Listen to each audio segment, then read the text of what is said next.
got to stand up strong, face the truth about themselves, to understand what went wrong. I know we can find a way. I know we can find a way. I know we can find a way to stand up, stand up, stand up.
Uniting the races with truth instead of dividing them with lies. We're also rebuilding the family by rebuilding the man. I'm Jesse Lee Peterson. Good morning. Welcome to the show. Thank you all so much for being with me. It's Wednesday again, Manhood Hours in the third hour of every Wednesday. You can get involved by calling 888-7753-773, 888-77-JESSE, Jesse, Jesse. And my biblical question for this week, why is evil able to work with you? Why is evil able to work with you? Why? Why is that possible? We have every way that you can watch and support the show listed on jesseleepeterson.com/show. jesseleepeterson.com/show. And if you can listen to the show on your iPhone or iPad, anywhere in the world, no matter where you are or what you're doing, you can also podcast the show. I know some people are working, they can't listen live or anything, so they podcast and they listen later. That's possible too. But if you want to hear the show while it's happening, you don't have to stop what you're doing by calling the listen line on TalkStream Live at 605-615-4131. 605-615-4131. Amazing, huh?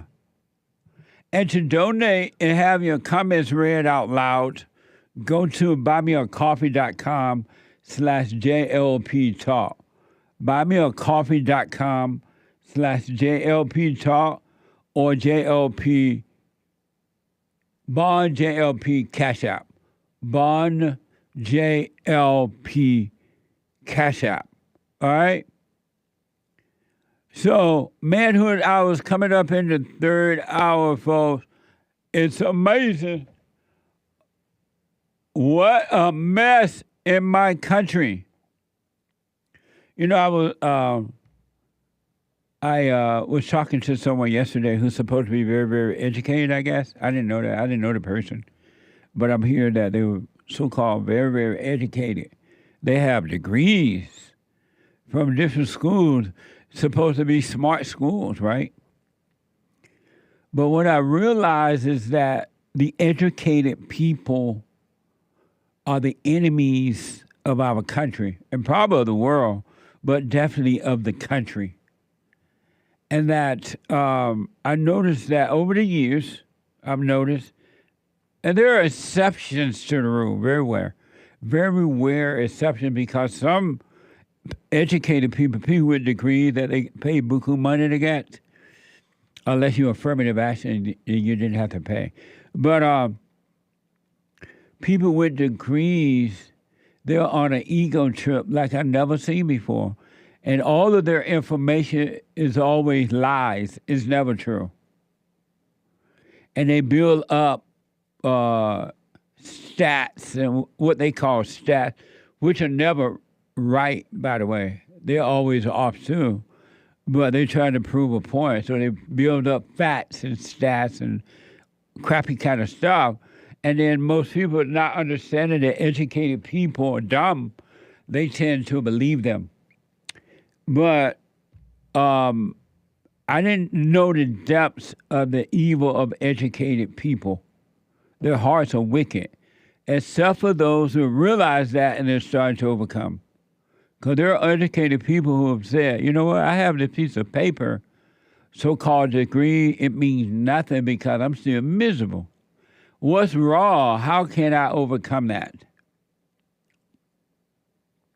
But then there are others who are on their ego trip, and God couldn't even take them off that destructive path. He'll just leave them there. And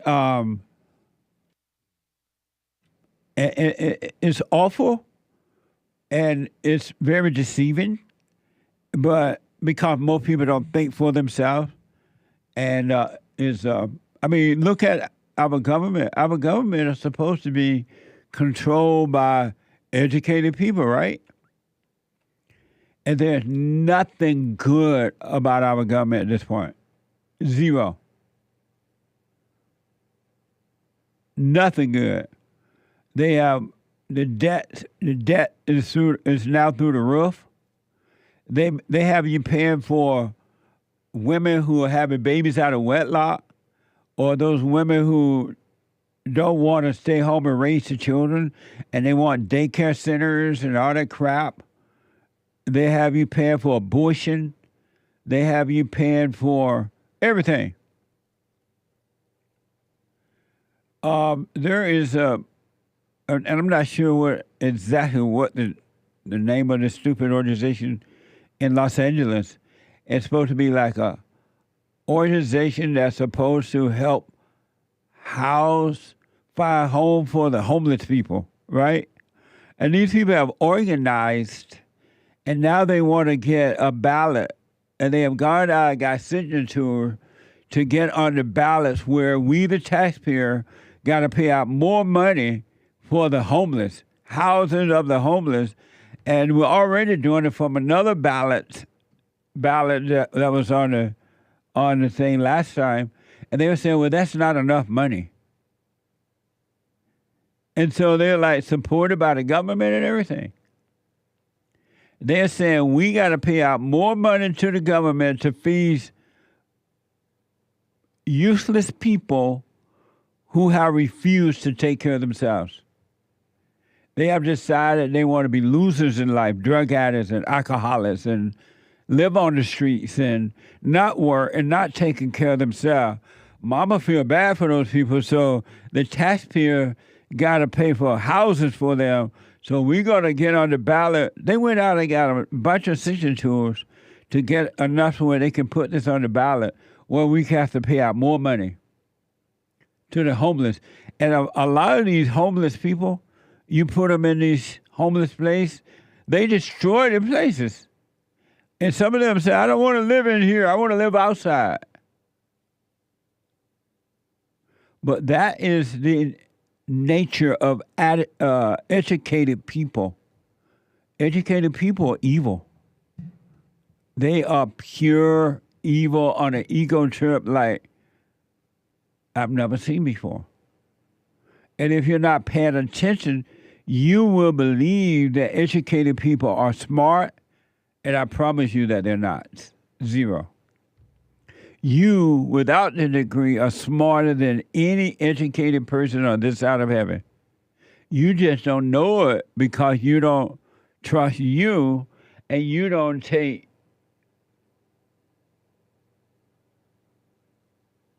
your own advice. You don't listen to you. You don't listen to that quiet, still voice inside of you. Isn't that amazing? You rather trust the voice of the educated people, not realizing you listen to the devil in your head, and when you listen to educated people, you listen to evil. It's just a piece of expensive paper that make these people feel good and make them feel like all of a sudden they're better than you. Educated people are dumb. Pure, unadulterated dumb. And you listen to them. At what point will you, as an adult, take control and listen to yourself?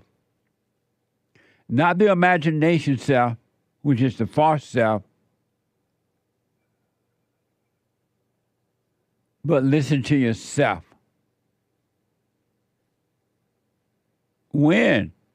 What will it take? How much suffering do you need? How much misery do you need before you finally say, something is wrong?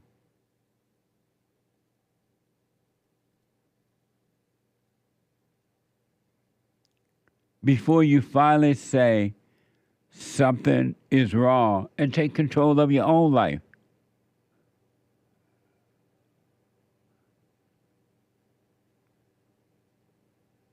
Isn't that something? Well, some of you might remember Jim Crow. You've heard about Jim Crow law, right? If you're alive for 10 minutes, you have. Because the race hustling black people are not going to let you forget it. Because if you forget it, you might go free. And if you go free, they can't use that to control you for personal gain. That's all it's about. Personal gain. They gain money and perceived power, and you fall for it. Well, apparently there is a swim team, professional, so-called professional swim team made up of mostly non-blacks. There are one or two in there, but mostly non-black. And there's some dumb black, I believe she's black. Yeah, black females, so-called professor who says that Jim Crow's fault. It's Jim Crow's fault. Blacks don't swim competitively. She's saying that it's Jim Crow's fault. Jim Crow's fault that blacks don't swim competitively. And this female is supposed to be a professor. Not only just a professor, a law professor. You know that this is an affirmative action baby who got into this school not based on common sense or smarts, but only because she's black and female. For anyone to say this, you know you're dumb. And we all know now that most of these blacks who have gotten and are getting into these black universities are not there because they earned their way. The schools have to lower the standards so that blacks can get in based on color and or whether they're male or female or whatever, right? And the education standard is at an all-time low. As a result of that, we heard of a report that at UCLA, you can hardly find a black student or student of color that know anything about being a doctor or anything. They don't know anything because they got in there based on color and not ability. Well, a black female law professor posted this on X.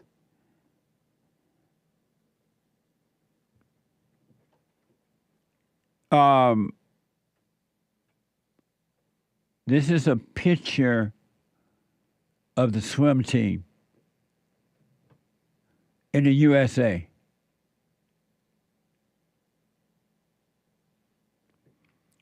And she says that when people say that Jim Crow was so long ago, it's important to remember the lasting effects of segregated spaces, like segregated swimming pool, and the continual impact across generations. This visual reflects that legacy. So she is saying that all these swimmers on the team have, and the fact that there's not but one or two blacks, it appears, that has to do with Jim Crow. So in essence, what she's saying is that black people are so dumb and so in need of white people to guide them in everything that black people were not able to swim because the white people didn't let them in the white swimming pool. This is from a so-called black professor.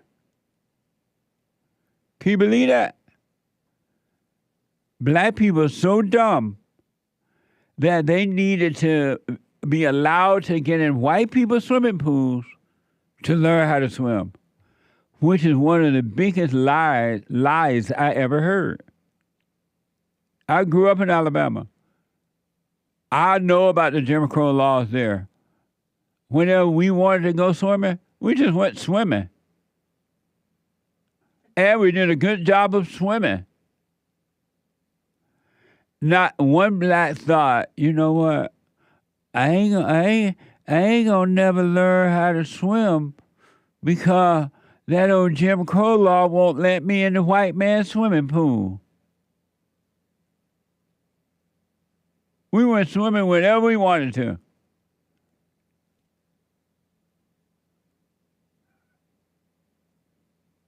We would just go down and jump in the creek, and the water was fresh and clean and have fun. And we all swam and nobody drowned. Nobody thought for one time we need the white man to teach us to swim. And Jim Crow law is preventing us from getting into the white man water and swimming. That wasn't on our mind at all.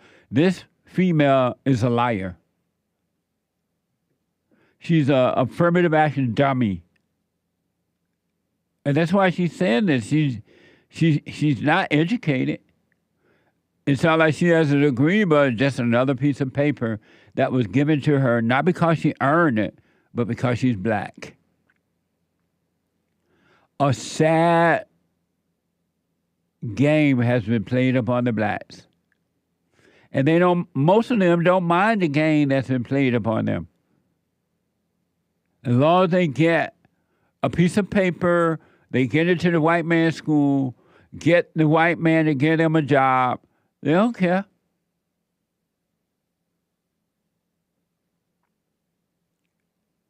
This woman is a liar. Jim Crow did not stop the blacks who wanted to swim from swimming. And those that was really interested in it and they wanted to be swim professionally, quote unquote, they did it if they wanted. And the unfortunate thing, because most black people don't think for themselves, a lot of them are going to believe this lie. How are you going to have a continued impact across generations about swimming? Are you going to tell me that Jim Crow law has been over for years now and you still don't have sense enough to go swimming? Who are you talking about this impact? My grandmama?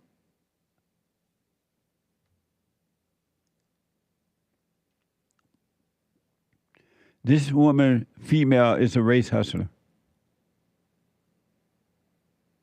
So apparently, there's this 2024 U.S. Olympic swimming team, and that's what the picture that we showed you, I believe. That is the 2024 Olympic swimming team. And if you can see, they look like there's one black way over there to my left, and then one black way down there to my right.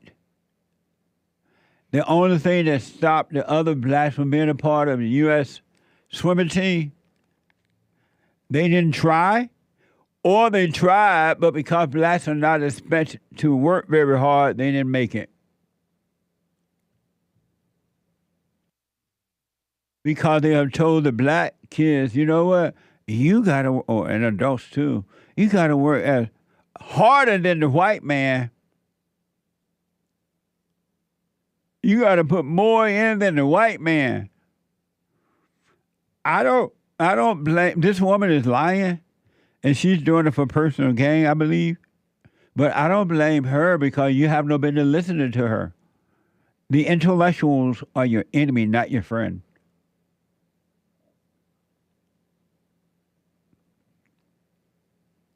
And the more degrees they have, the dumber they are.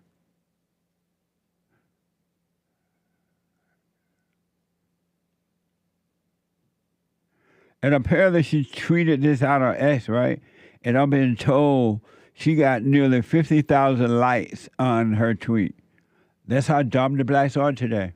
That's her with the fro. It's not an America fro. Mirror fro is an afro.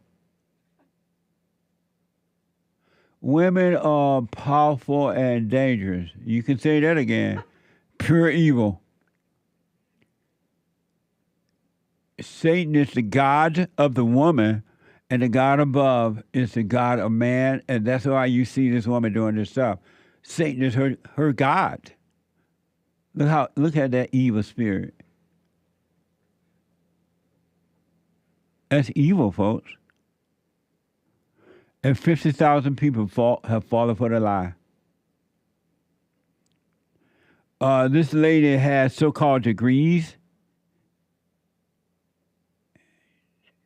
And as I said, she teaches law. Her name is Janelle. What? Janelle George on X, professor of law. And she's Georgetown Law Profile, an expert in education. Yeah, right. You got to be crazy to go to this woman class. You got to be out of your mind. You have to want more misery. And unfortunately, most people do. You've been lied to about this, folks. This U.S. Olympic team have mostly non-black people on there. It had nothing to do with Jim Crow. That's a lie. That's an outright set up all night and figured out and made up this lie. It looked like the average person would see this and not even believe it anyway.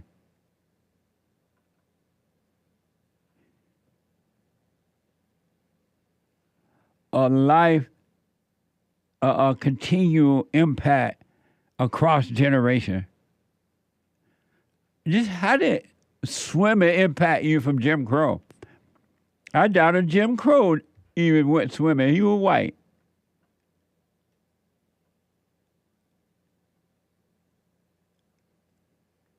These people are deceiving you, black folks. And unfortunately, you love the lie because you think it's going to get you something. It's going to get you into these white people's schools. And it is without having to earn it because white people are afraid to say no to you. And so the white people have lowered their standard. And now the country is falling apart. You can hardly find, there are exceptions once in a while, you can hardly find a higher standard of service in America today, no matter what it is. Because the white people have given up greatness and allowed a bunch of people to get in based on color and based on this lie about Jim Crow and racism and all that. And now they have allowed the standard, and white people and they tell white people, you got to lower your standard. I can't take no SAT test. That's a white man test. Okay, yes. If that is the white man test, why are you trying to get into my school then? You can't pass the test. Go to a black school and be a dummy. And white people have allowed the blacks to get in like that. And now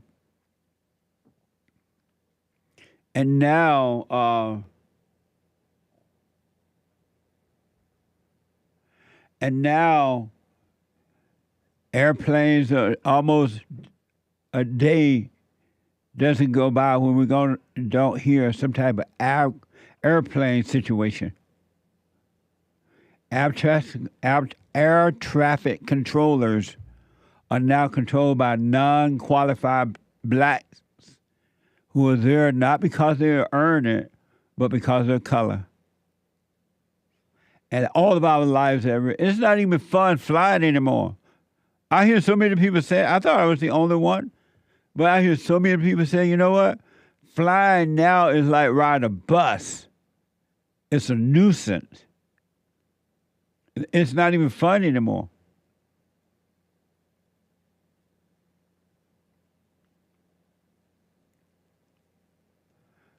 Due to the fear of white Americans saying no to the blacks, they don't want to be called racist, and black people taking advantage of the fear of white people. And blacks don't have to earn anything now. We have a stupid female in the U.S. Supreme Court, not because she earned it, but because of color, and that she was a black female. And look at the court; it's a mess now.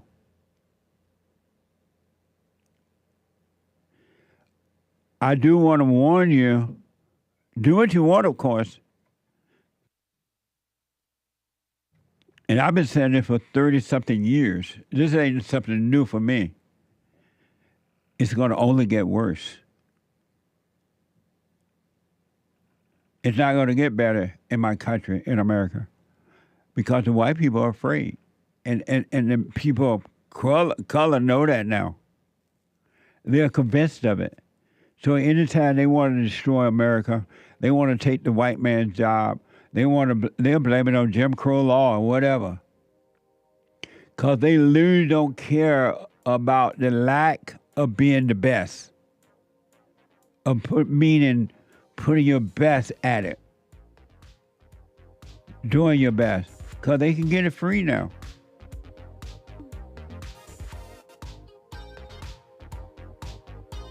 (888-7753-773) 888-77-JESSE. Quick break. Back in a moment.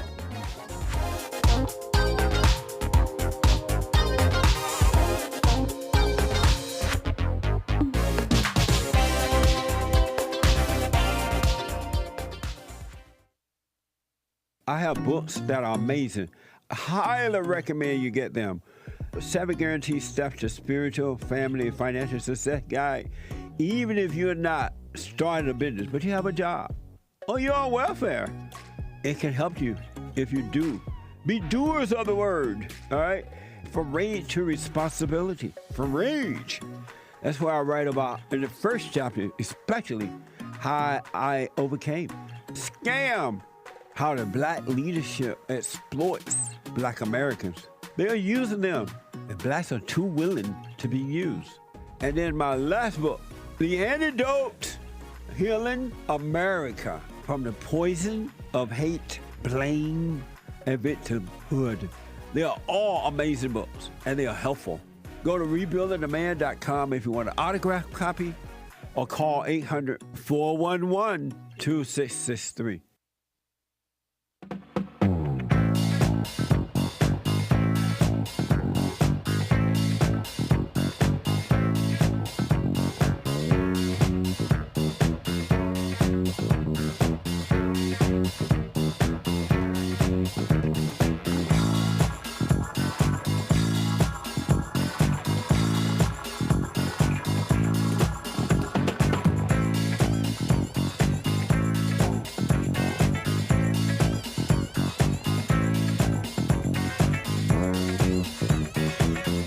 All right, welcome back. 888-7753-773, 888-77-JESSE, JESSE.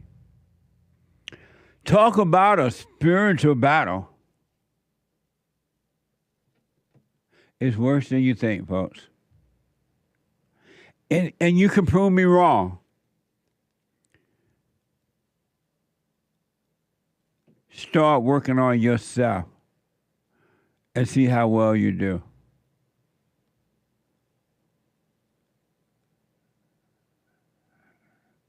And see how well you do. You've been lied to. And unfortunately, you love lies. You know that most people love lies? Most people would rather hear a lie than to hear the truth. They get a thrill off the lie. It feels like life to them. And they run and you got to tell everybody the lie. But the truth, they ain't going to do that. And as a result, most people reject God. They reject God.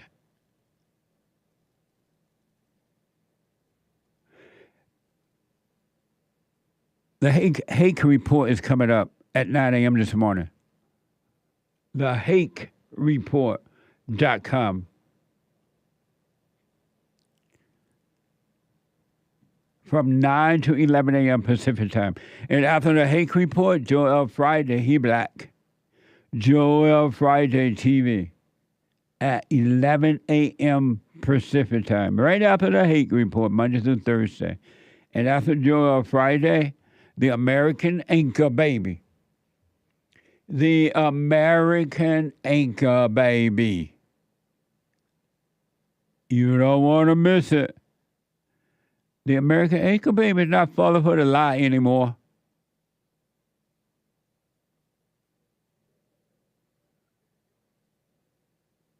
Let me go to Cliff out of New York.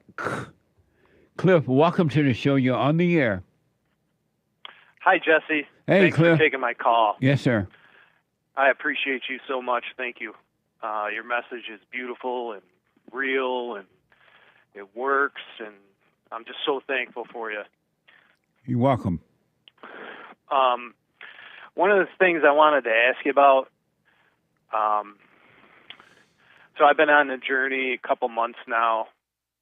I feel really good, but my wife is not on the journey. And I find it to be a constant irritation to me because I'm always trying to correct her.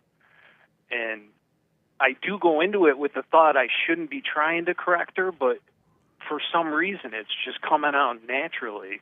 And I was wondering if you had anything that you might offer that might help me with that. Give me an example of you trying to correct her.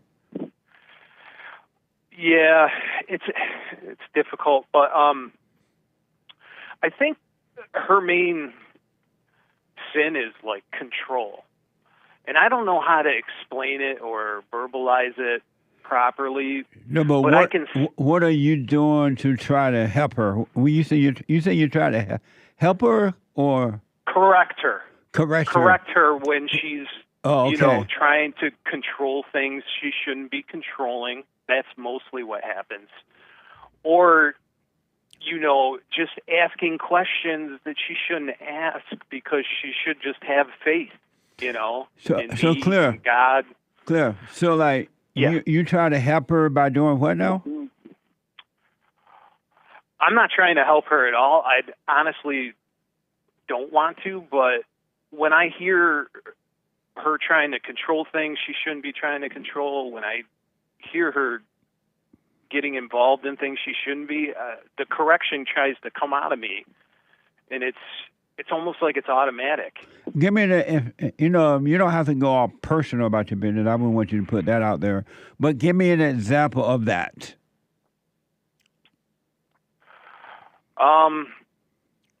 Okay, well, woman's supposed to be over the children, right? I'll give you a school example. So my son is 13. He's, average student. It's hard for him to pay attention. I kind of get that because my mind raced like crazy when I was his age. And, so his grades aren't the best. And, we've been trying to work with him, get him to pay attention, get him to get things in on time. And so my wife was handling that, and she's been handling him and his schooling over the last few months, and it's just not been working out. There's been no results. It's very frustrating for her because she's trying to control like every little assignment he's got to hand in and every little thing. And she actually went behind his back about one assignment to the teacher and was talking directly to her about it. And I don't know. I just knew that was wrong. I could feel that that's the wrong way to go about it, and those are the types of things that she does that... And you corrected her about that? Yeah. And you said he's 13? He's 14, yes. He's 14. Why don't you take control of your son? At 14, I did. He has no business being under control of your wife or his mother. Okay. Yeah, no, I did take control, but, I was still the spiritual order of things, God over man, man over woman, woman over children. I thought it was a good thing for her to be involved in this, but why? When I figured out the way she was going to, well, because it's women over children, right? So she should be able to handle them, right? No, it means that she get the orders from you. She doesn't know how to do it on her own. Oh, okay, yeah, that makes sense. I could see it. Like she was going about it the wrong way. Just when she went to the teacher behind his back to talk about an assignment, I'm like, why did you do that? Why would you even consider that? Because she should have gone to you, not to the teacher. Why did she go to you? Well, that's her mechanism of control, and she wants to get involved and be in control of everything. I think that's her main sin, and I don't know how to explain it. But why have you allowed her at 12? Your son is a young man. I mean, at 14, he's a young man. Why have you allowed her to take that much control?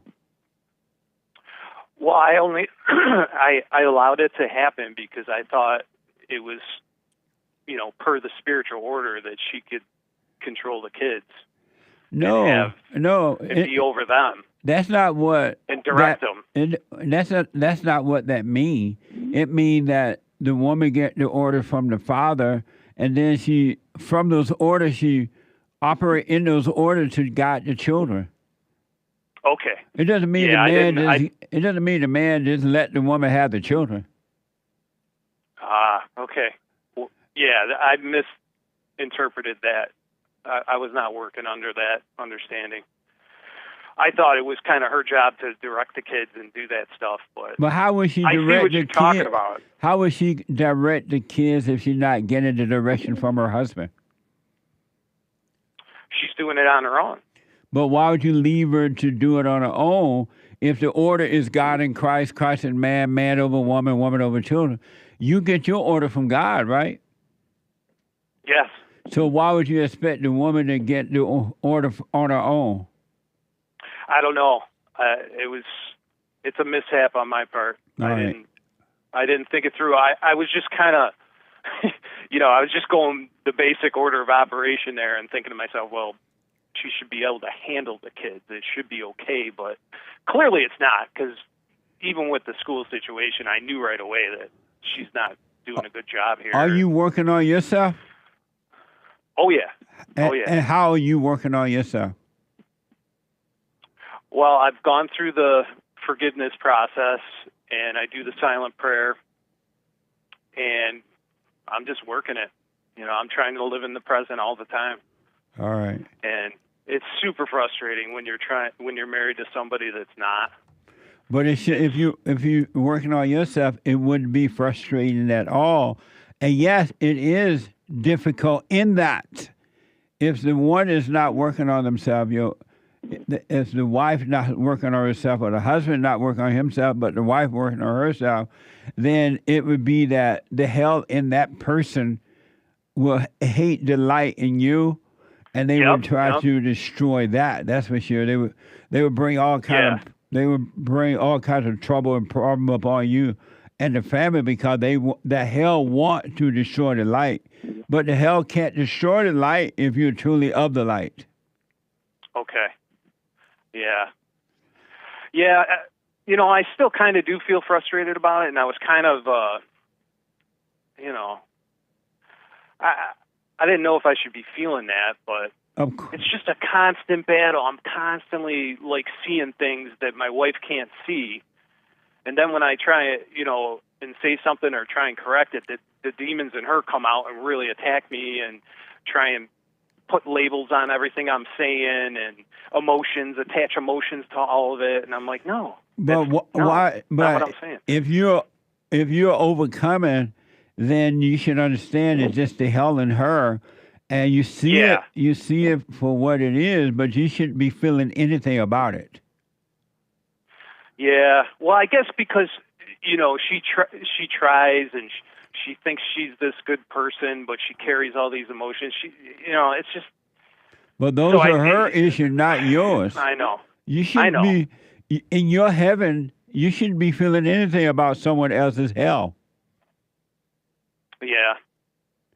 So it's not her fault. Well, it's not her fault that you are feeling her hell. That's what evil want. It want you to go back into hell. Yeah, and that's exactly what I was just going to say to you. Is I think that the demons know, and they actually love it when I start the correction, because then they turn on me and turn it into something else. It's gross. But you don't have to fall for it. Yeah, I don't have to fall for it. So you can't blame the wife for your emotions, because you're in charge of you, and she's in charge of herself with the hell, but you can't blame her for you feeling that way, all right? Yeah. And I do want to agree with you 100%, and I know a lot of people out there probably won't want to hear this, but it's the weed, man. It's the what? Weakest moments, it's the weed. The moments I engage with correction are usually if I'm a little bit high. And I think what you say about it makes my mind a little bit weaker, and it doesn't keep, I'm not as sharp as I should be. Did you say if you're a little bit high? Yeah. So how are you trying to lead your family if you're high? Well, it's just recreational use. And, but that's an excuse. I'm not high all the time. But that's the excuse that you're using, because whenever you're high, you're unconscious, and you're not. Right. You can't correct your family when you're high. Right. No, I agree, 100%. I don't know why I'm doing it. I gotta stop. So you're not working on yourself.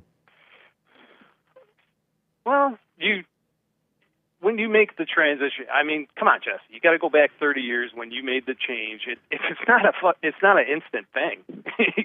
You know, you've been living this other lifestyle for so long.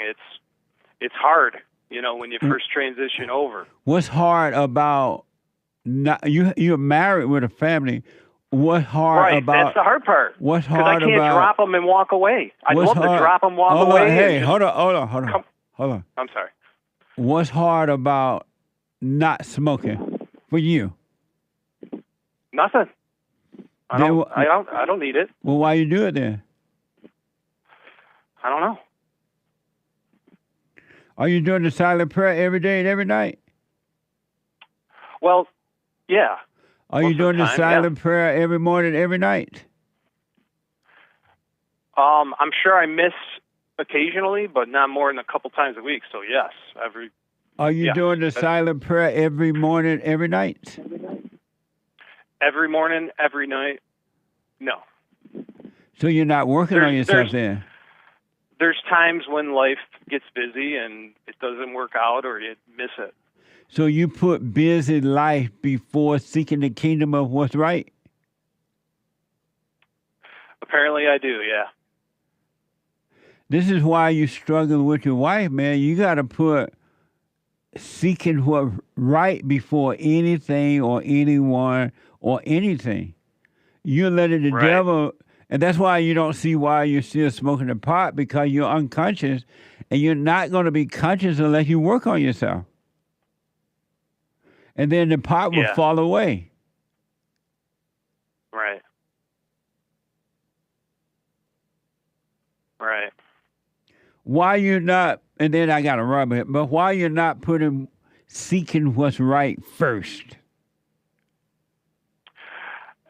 Well, I think it's mostly because I'm stuck in this world with people around me that, you know, aren't seeking the light. But they look to me. They look to me for direction, and it's, I don't know, it's confusing. That's not why that's happening. It's that way because you don't want to seek the kingdom of what's right first. Because if you did, nobody or nothing could get in the way. You would be in control. Yeah. Right. So I got to run, but do what you want, Cliff. But I suggest that you get serious about working on yourself and don't half do it. You got to go 100% on this, and you got to practice being conscious, being present at all time. Otherwise, you will be defeated. Okay. And you need to make up your mind that you're going to do that or you're not. You can't halfway do it. 99 and a half won't do. You got to do 100. Yeah, you got to do 100. Yeah. Yeah, and that's why I can't turn my wife, because I know she's not at 100. You know, she's not even close. But you need to take your eyes off your wife and put it on you. Okay. Because you're not even seeing what you're not doing. Right, right. Let me know how it goes, man. I wish you well. All right. Thanks, Jesse. I appreciate you taking my call. All right, buddy. Thank you. You too. Ashley is out of California. Ashley, welcome to the show. You're on the air. Hi, Jesse. Hey, Ashley. Good morning.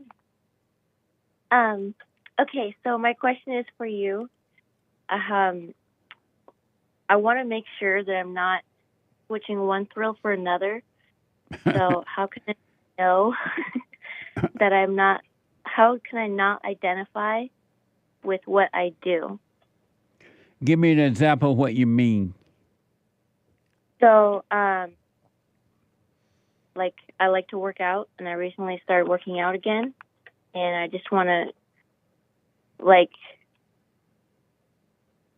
that was where the thought and the question came from, where I want to make sure that I'm not just replacing that with an old bad habit. Don't get a sense of identity from it. Don't get when you're at the gym, don't be looking around to make sure everybody's looking at you working out. Don't get a feeling from it. Just go do it, and don't get Don't get a sense of identity from it at all. Don't get the feeling. And if it does come, the feeling come, let it pass. Don't call it you. Okay.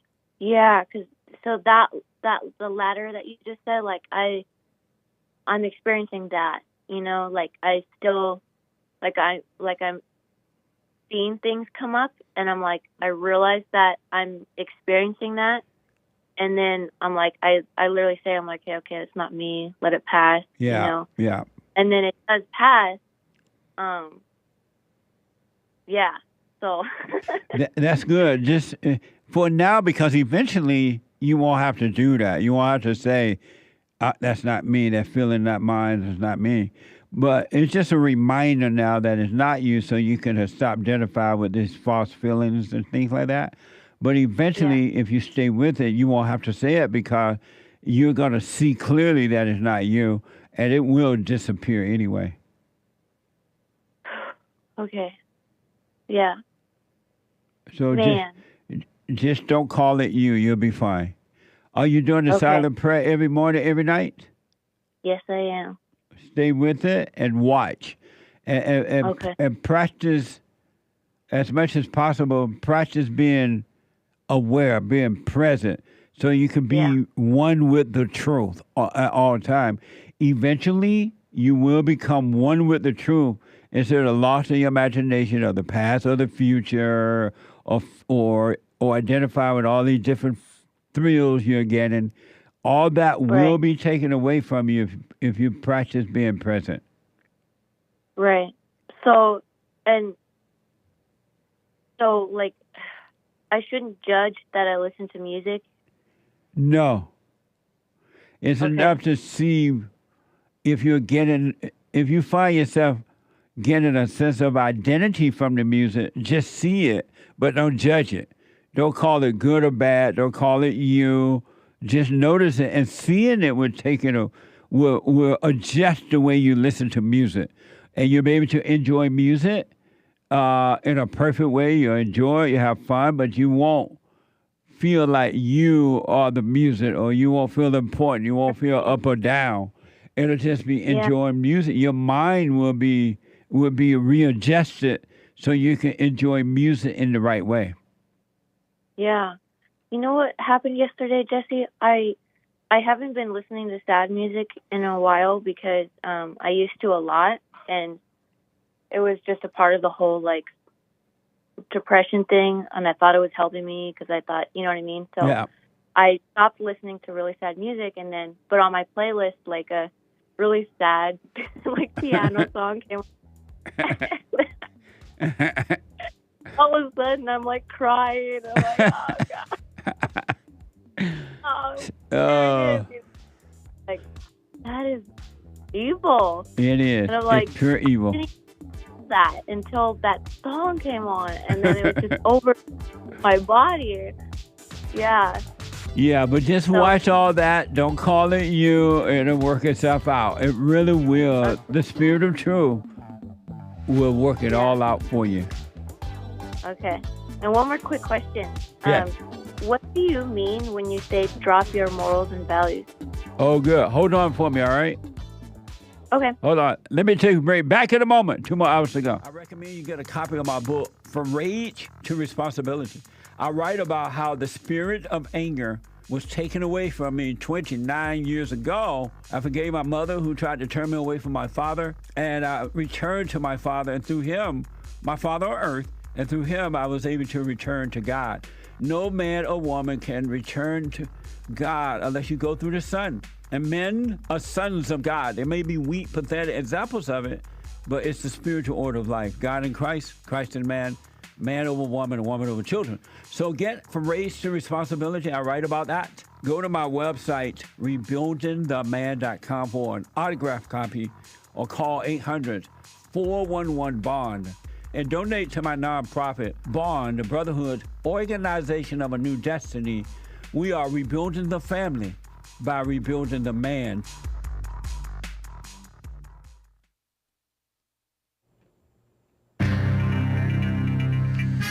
A whole lot of mess going on in the world. This is the end of hour one of the Jesse Lee Peterson Show. The lines are full, guys. JLP will be right back to your calls. It is Wednesday, June 26th, 2024 AD here in Los Angeles. Stay tuned for hour two. JLP will be right back. But first, Hake news, not fake news. 50 years ago today, according to Commie Nonsense Network, CNN, the first official barcode was scanned. You know, like this thing probably has a barcode. Like that. Scanned at a grocery store in Troy, Ohio. The symbol of parallel lines has since become the most prevalent tracking tool for products around the world. Many dispute who deserves credit for the eventual success. They're trying to say it was a black. Anyway, CNN debate, Commie Nonsense Network, is pumping up their debate that they're hosting between our greatest president, Donald J. Trump, and one of the lamest so-called presidents in history, crooked Joe Biden. Historic showdown between crooked Joe Biden, the so-called president, and our greatest is Trump is set for Thursday, 9 Eastern, 6 Pacific, on Commie Nonsense Network, when the presumptive major party nominees meet for their first debate of the election cycle. Advisors and allies of Trump have privately encouraged him to focus intensely on the economy, crime, inflation, citing poll numbers that reflect he has the upper hand on these issues. So say sources familiar with the conversations. To Commie Nonsense Network. Wow. They have plant moles. Biden's team, on the other hand, is setting up Trump as unhinged, and unfit for a return to the Oval Office. Crooked Joe has been participating in mock debates at Camp David this week. Wow. As he confronts widespread doubts about whether he has the physical and mental capacity to handle a possible second 4-year term. An invasion, immigration, migrant apprehensions at the U.S.-Mexico border have dropped by more than 40% since Crooked Joe announced asylum restrictions 3 weeks ago, according to the Department of so-called Homeland Security. Total misnomer, by the way, DHS. Founded under evil W. Bush.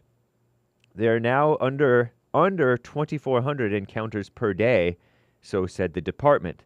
Interesting, huh? And it's not what you may think. It's not like this good thing. Senior administration officials say the measure will be lifted when the daily average drops to less than 1,500 encounters per day between ports of entry. Under the rules of the sweeping executive order, the EO, migrants, so-called migrants, illegals, who cross the U.S.-Mexico border illegally are barred from seeking asylum once a daily threshold is met. And unless they meet certain exceptions, they could be returned to Mexico or their country of origin. Seems like they might be just trying to get it under a little bit of fake control. They don't really want to stop it. What a mess. Kenya. Mess in Kenya. At least 5 people were shot dead after Kenyan police fired live rounds. That means real bullets, or whatever they're called, at demonstrators in Nairobi on Tuesday as outrage swelled supposedly over a controversial finance bill. The country has been in the grip of nationwide protests against proposed tax hikes, culminating in a total shutdown that quickly turned violent. Among the protesters was Auma Obama, half-sister of the worst president in American history, Barack Hussein Obama. His half-sister was tear-gassed by police, Auma, during a live interview with Commie Nonsense Network, CNN. Of course, the commies over there. Kenyan police were also seen beating and arresting some paramedics who were helping injured protesters. I'm laughing, but it's not funny. We feel for them. President William Ruto, R-U-T-O, in an address to the nation, blamed organized criminals for the rising tensions. What a mess. There are truck recalls. I have to tell you about that later in the next hour. It's so hot in D.C. that Lincoln's head, his wax head melted off a statue. Not the Lincoln Memorial one, but another one, I guess. I'm James Hake. Now back to JLP, Hour 2.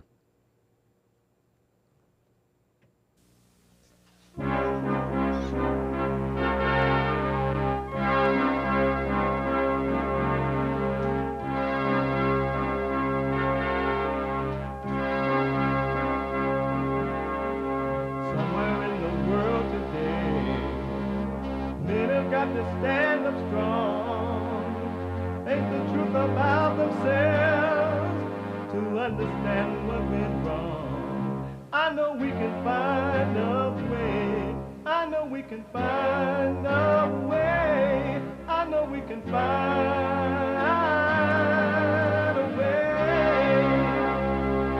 to stand up, stand up, stand up.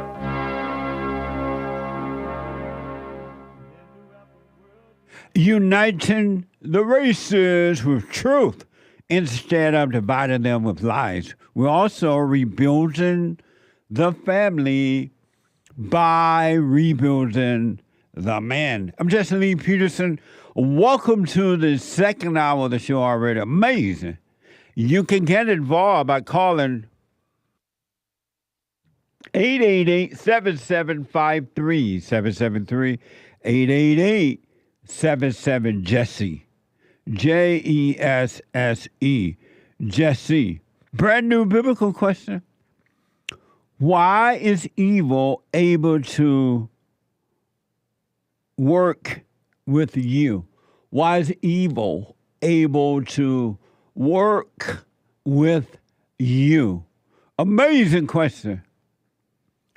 You can listen to the show no matter where you are, anywhere in the world, live. Even if you can't sit and watch it because you got to move about at work or wherever, you can be listening on your iPhone, iPad by calling the listen line at 605-615-4131. 605-615-4131. Amazing, huh? And don't forget to donate and have your comments read out loud. Go to buymeacoffee.com. buymeacoffee.com/JLP Talk. buymeacoffee.com/JLP Talk or rebuildingtheman.com. All right. Manhood hour is coming up in the next hour. Let me go back to Ashley. I had to put on hold for a minute. I went to a break there. We ran out of time. And she had another question for me. Ashley, thanks for holding. Go ahead. Hi. Okay, so my question was, what exactly do you mean when you say drop your morals and values? Good question. Do you have morals and values? No. Because I realized that too.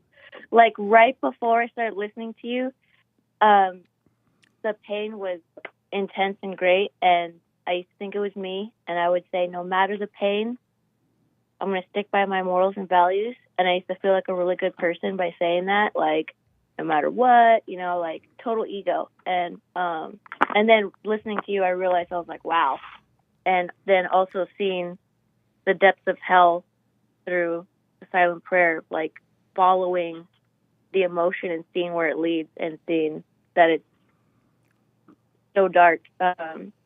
That's when I realized that I don't have morals and values.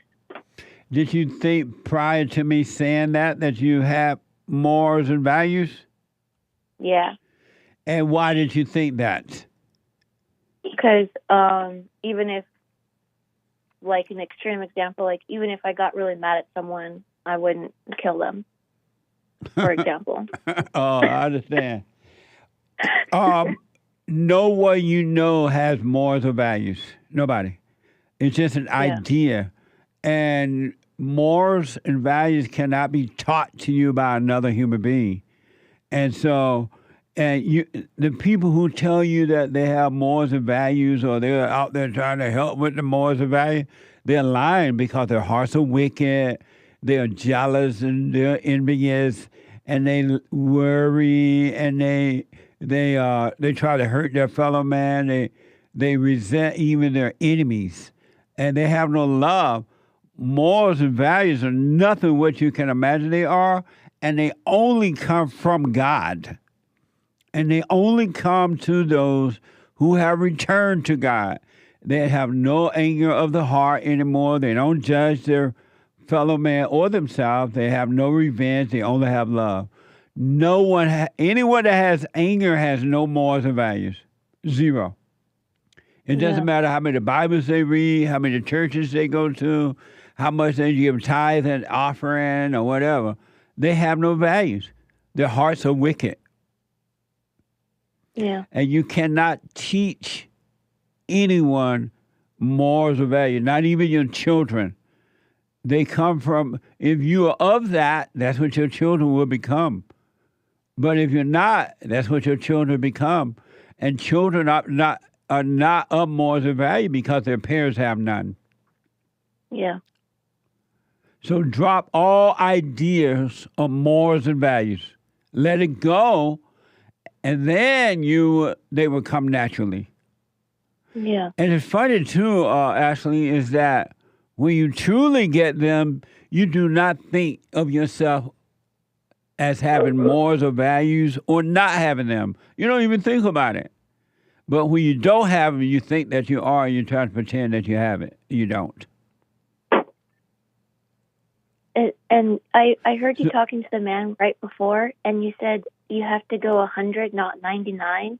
Yes. And sometimes that confuses me because I want to be in 100, and then sometimes I'm like, well, maybe I should just go silent for like 2 weeks and not talk, and like maybe I should just my job and like those kind of things. And then I'm like, wait, hold a second. That's me trying to control the situation. That's me trying to do it.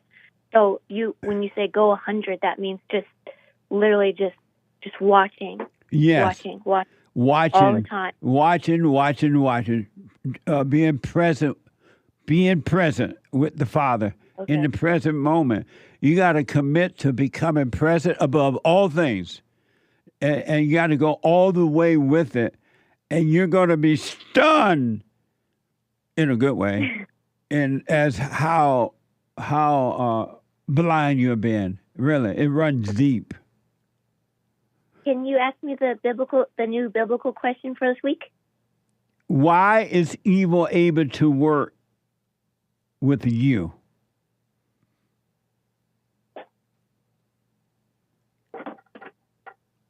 Hello? Yeah, I'm here. Sorry. It's me.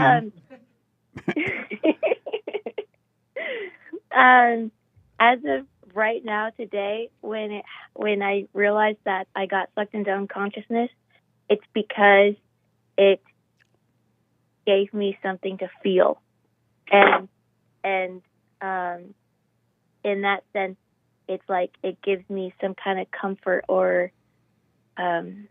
break from the hell, I guess you could say, that is fighting to come out.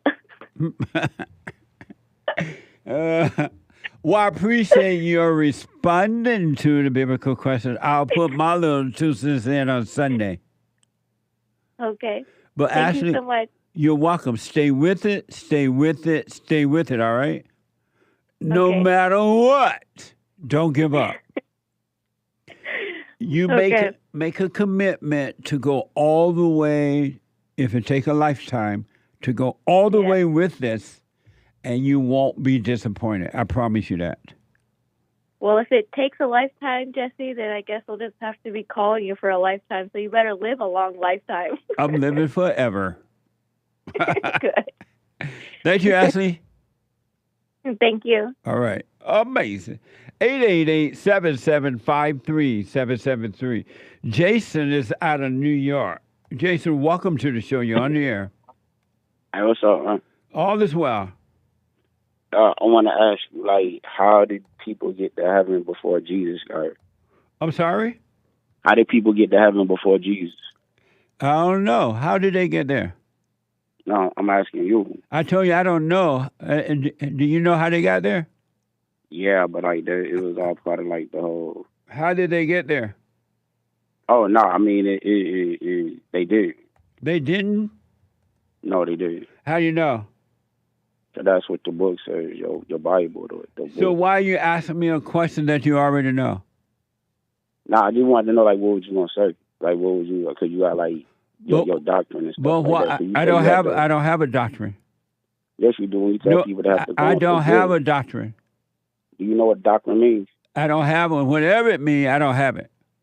You should look it up. Have you on your? I don't want to know because I don't have it. How would you know you don't have something if you don't know what it is? If I had it, I would know I have it. I would know what it is, but no such thing as doctrines. Okay. All right. Do you have a doctrine? A code that I live by? Yeah. Do you have a doctrine? Yeah, a code that I live by. Yeah. Do you have a doctrine? Yeah, it's like a doctrine. Lift the rules. And what's So, your like, doctrine? Treat others the way you want to be treated. What that mean? Learn something. Like, What does that I'm not mean? gonna to not go out intentionally hurt anybody. But I believe in karma, so like but to not go go out out, and do, but to go out accidentally and hurt someone. to go out and intentionally hurt anybody. What does that mean? So don't be like try not to step on nobody's eggshells. Don't try to Try to don't step do what on you do. somebody what? Don't try to step on somebody's shoes. Don't do what you do. Not try to step on people's shoes. It's like step on people's toes. It's like I don't try to like disrupt other people. Unlike you. So People come to you for advice. why are you trying to disrupt me then?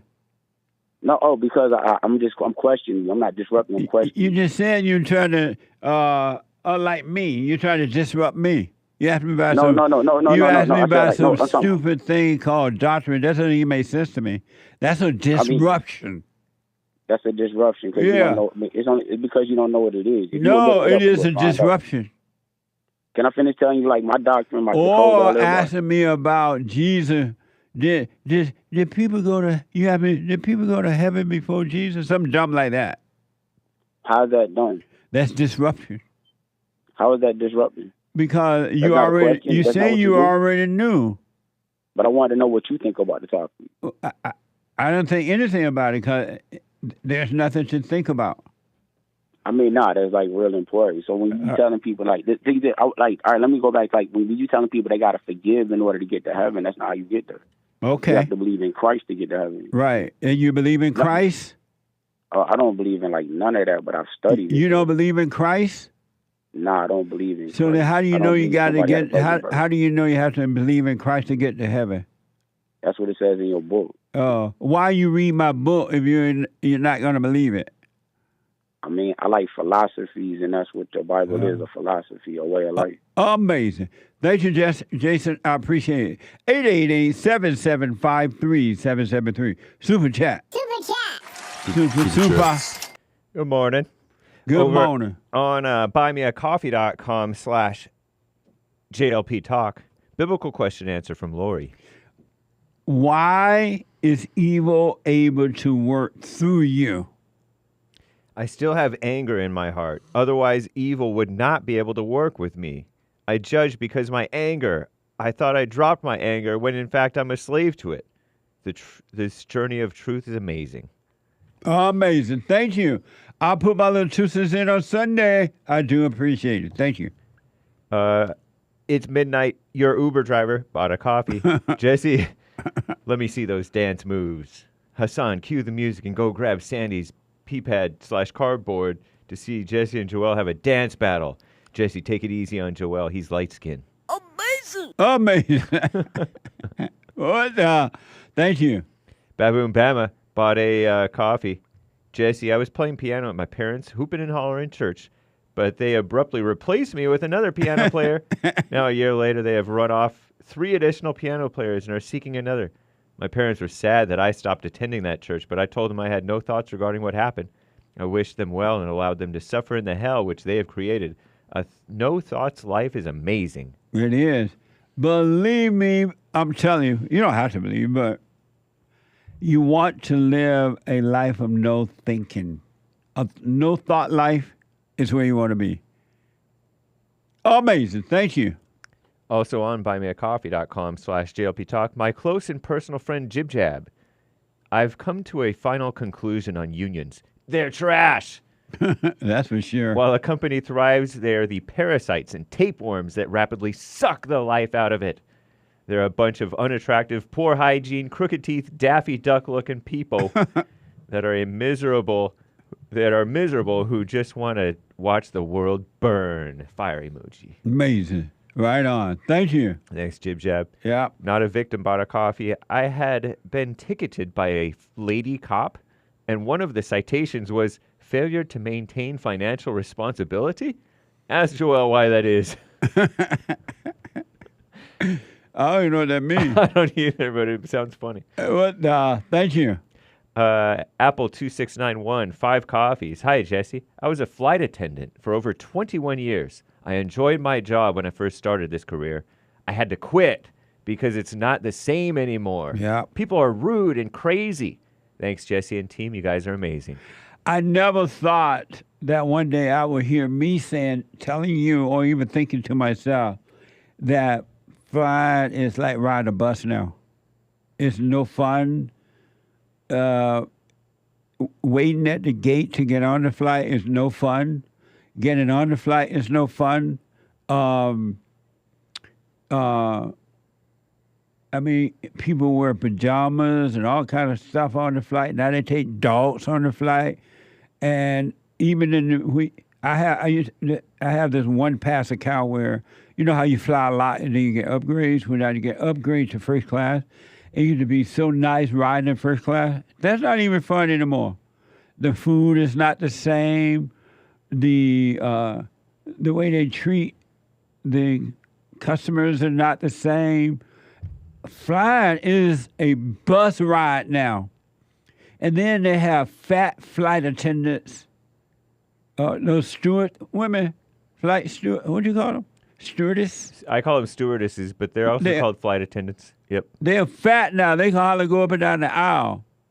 And I remember when I first started flying, the flight attendants were beautiful women. Thin.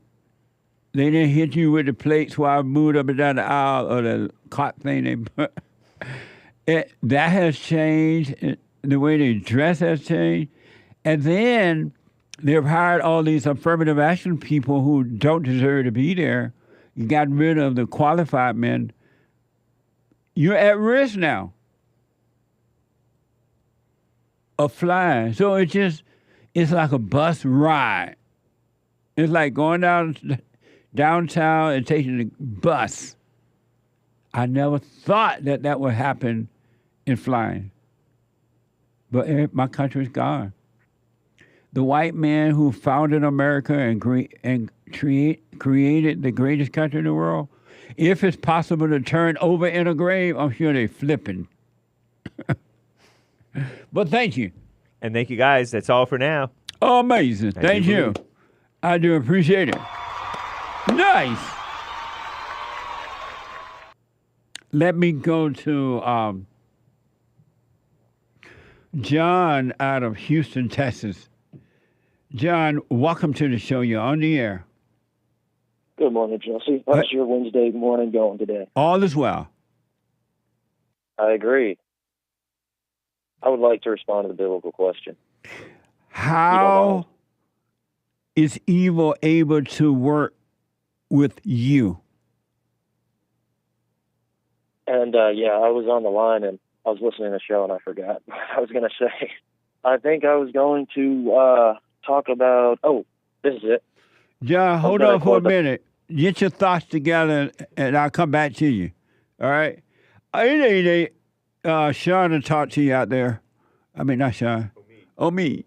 And let me know who you got your thoughts together, Sean. John. What's up? Me going to pick up the phone and help you get your thoughts together. Let me go to HADEN, I believe. Is this HADEN? HADEN out of Texas. HADEN, welcome to the show. You're on the air. Hey, how's it going, Jesse? All is well. So, you were talking. I think it might have been yesterday about people celebrating their something about death anniversary or something yesterday. About what now? What was it? Like someone's. Weren't you talking about like angel birthdays or something? Like when people pass away. And you said you had never heard of something like that before. Didn't you talk about that yesterday? Nope. I did. What? Hold on a minute. Am I, Hold on a minute. Say what? Hey. The fentanyl mom. Say what now? The fentanyl mom. She lost her son on 3 years and 3 days. Oh. On the third, after the third Angelversary of her daughter, she lost her son too. Angelversary is the anniversary of her death. Anniversary. Oh, this woman was talking about the anniversary of her children's death. Yeah, and called it an Angelversary. Oh, okay. Yeah. So it was yesterday. Yep. Yeah.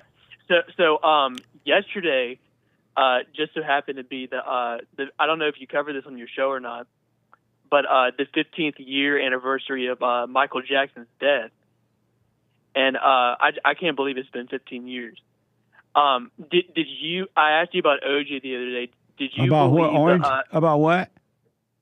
I said I asked you about OJ Simpson's. I asked you about his whether or not you believed he murdered his wife. Do you believe the allegations against Michael Jackson? No, I neither believe them or disbelieve. I don't think about it. Oh, you didn't think about it? No. Well, the reason the reason why I was asking you is because yesterday was the 15th anniversary of his death, and I also saw. I didn't even know that either, but no, I don't. Michael Jackson. I did see. Recently, I saw a documentary on Michael Jackson where his friends and some of his family members were commenting on his life, and it sounded like Michael never had a childhood, so it sounded like he missed that growing up. And you never know how true the stories are, but it sounds like he resented his father. According to the story, they were saying that his father was abusive to him. But then I also heard stories over the years that it was the mother that had turned Michael away from his father because the father was trying to help them get their career going. And so it sounded like Michael had the same problem that every human being on this side of heaven has, in that every human being, male or female, have been turned away from their fathers. And it sounded, I don't know what happened before he died, of course, but it sounded like he never did return to his father. And so he got into his music, and it just, one thing led to another. But that's every human being on earth. Yeah. Because I saw, amazing. I saw you covered it when the documentary came out a few years ago, and you were actually praising his dad, despite the stuff he had said. And his father. Joe Jack. He recently passed away. Yeah. But I just wanted to know your thoughts on that. Yeah, no, I don't think about it at all, because now I understand human nature and I know what it takes to overcome. But thank you, Hayden. I appreciate it. Yeah, thank you, Jesse. All right, buddy. 888-7753-773. I think John is ready now, they say. John, let's try it again. Okay, so the biblical question. How is evil able to work with you? In the Bible, it says that if you suffer in your body, you're done with sin. No, and how is evil able to... Oh, go ahead. Go ahead, John. You avoid the suffering in the body, and the suffering goes up into the head, and the mind creates havoc. Mind creates havoc. So that's my response. So how is evil able to work with you? I'm not sure I understand the question. I mean, your mind creates havoc, right? So then you're susceptible. So evil is able to work with you because your mind creates havoc and you're susceptible? You're influenced by it because your mind is you're not suffering in the body, and so you're not done with sin. And that's so how God allows it to happen. Okay, so that's how Eve was able to work with you? Yes, sir. Thank you, John. I appreciate that, man. I appreciate you responding to the question. And I will put my little 2 cents in on Sunday. I do appreciate that. And thank you for taking my call. Yes, Have sir. a great day. You too, John. Call me again. I will. Bye-bye. Bye, buddy. 888-775-3773. Let me go to Tony out of Illinois. Tony, welcome to the show. You're on the air. Hey, how's it going, Jesse? All is well. I just want to start off by thanking you for being the voice for the righteous people and continuing to fight for us, man. I just want to tell you where I come from, or just start off right quick. My parents were illegal, or they came here legally through the Ronald Reagan amnesty. Uh-huh. So I was born here. I'm very successful. I'm very grateful to this country. And I feel like us blacks, Latinos and blacks, we have to unite, man. We have to go against these white liberals that are using us. I feel like the blacks and Latinos that are in power right now, they're traitors. I feel like they're getting used by the white liberal. And I feel like there's three categories that I feel they fall on. They're either racist, and they see what's going on with the policies that they create, or they have self-interest, and they're just coming up making money out of it, or they're just ignorant. Maybe they mean well, but they don't realize what their policies or what they're fighting for is causing in the inner cities to the real minorities. Because I lived it, I grew up in that neighborhood. I see what these policies create. So I just feel like we got to unite, man. I feel like the righteous black people and the righteous Latinos have to unite and fight against all these people that are using us pretty much with a vote. And go ahead. No, finish your point. Yeah, so I just think that the Democratic Party is done for. If they don't cheat, they don't win. And I don't feel like there's any people with common sense that will vote for anything that they stand for, because they went far too left. And I was always independent. I've always seen it like I don't know what I'm going for, but now for sure I'm all in with the Republicans, man. You say that you feel that the blacks and Latinos have power now? No, we have to unite to have the power to. But you didn't say they already have the power, right? No, I'm talking about the ones that do have the power. They're the traitors. Oh, the ones that are the Democratic Party, that they see what they cause. They see how our inner cities are. I mean, we don't want what's happening in Los Angeles and Chicago and New York. Yep. We don't want this all over the country. Yeah. We don't want this. I mean, that's what they want. They want all this all over the country. But you know, the unfortunate thing about that, Tony, is that the blacks don't like the Latinos. They don't like the Mexicans. They don't like the Latinos. Black people don't like anybody. I mean, there's the fight right there. There's a fight that I gotta put in 5 years when I leave. I mean, I can't tell you what I do for a living, but in 5 years I'm gonna join the fight with you, man. But yeah. One last thing that I want to say. So there was this person on this white liberal female that from California. Mm-hmm. She was all Democratic, right?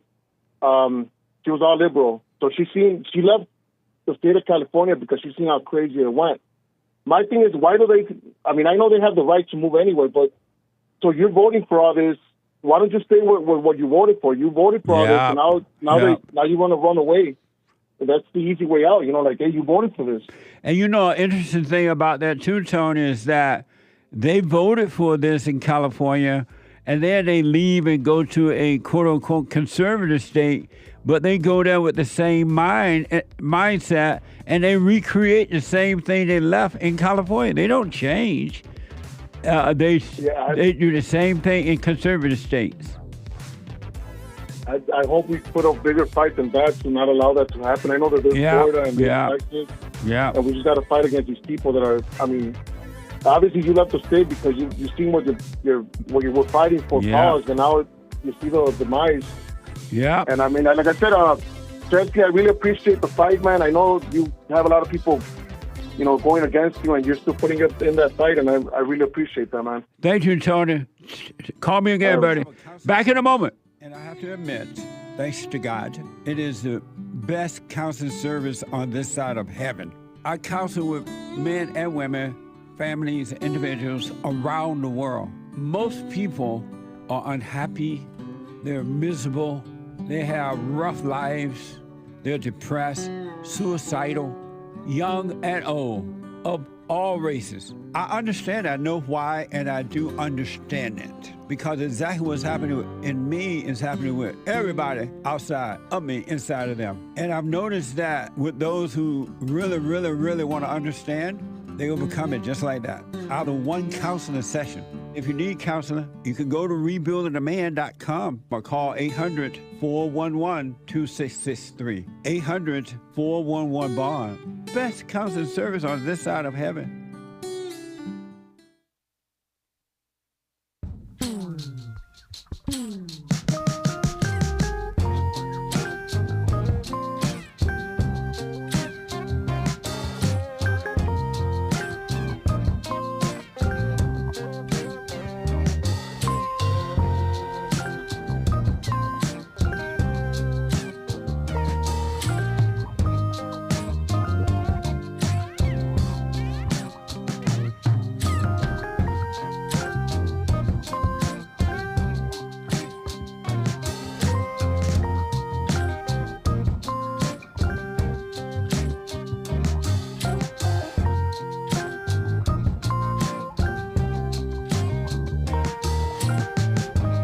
Okay, folks, couple announcement. Get ready for July. It's coming next week. July just feels white. Get your t-shirts. Get ready. We're gonna have fun. July, 7 years celebrated July. July is White History Month. And July just feels white. Go to rebuildingtheman.com. rebuildingtheman.com/store or julyfeelswhite.com. All right? And I do personal shout-outs for you. Birthdays, wedding shout-out, congratulations, encouragement, whatever the occasion is, I will do the shout-out for you. Go to Cameo, CAMEO.com. You can take that down now. CAMEO.com/Jesse Lee Peterson. CAMEO.com/Jesse Lee Peterson. All right? And check out our merch. Amazing merch. At rebuildingtheman.com/store. I'm going to get to your super chats here in a minute. I want to go to a first-time caller out of Canada, Renee. Renee, welcome to the show. You're on the air. Hi, it's Raina. Raina. I'm sorry about that. Raina. Good morning. Okay. Welcome, Raina. Nice talking to you. Thank you. My question is, how do I forgive myself? And when I say that, I mean, like, I'm 63, and like I realize I've learned that, like, oh, maybe I could have been a better daughter, I could have been a better sister, better mother, and I seem to carry a guilt, and I would love to get rid of it because I think it would help me move on forward. So how do I forgive myself? And who is the self you need to forgive? The feeling, I guess, the feeling of guilt. Yeah. And so you are a feeling? Excuse me? And who are you that you need to forgive? Who are you? I don't know who I am.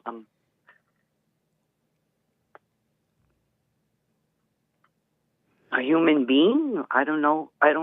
Not sure about your question. And so if you don't know who you are, why do you think there is someone to forgive? Okay.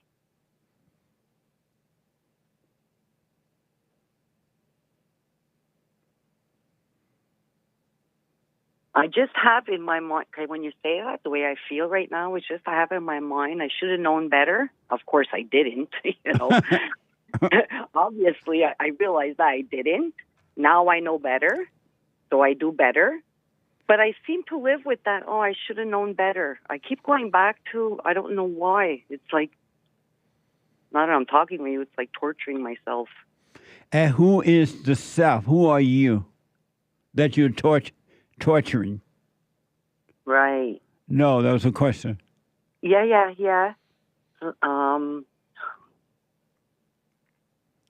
A spirit, a spirit being. Who am I? You know, I've asked myself that question before, and I've never had an answer. And so why do you think that there is someone there that to forgive and you don't know who it is?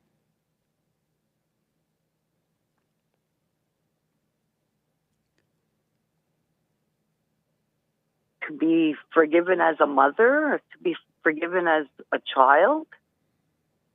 And who is that mother and child?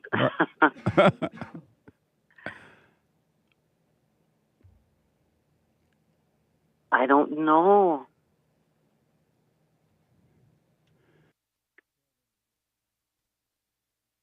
Just a person going like everybody else going through life. I'm sorry? I'm just a human being like everybody else going through life. So you don't really know who you are? No, right. And so since you don't know who you are, why do you think there is someone there that need to be forgiven?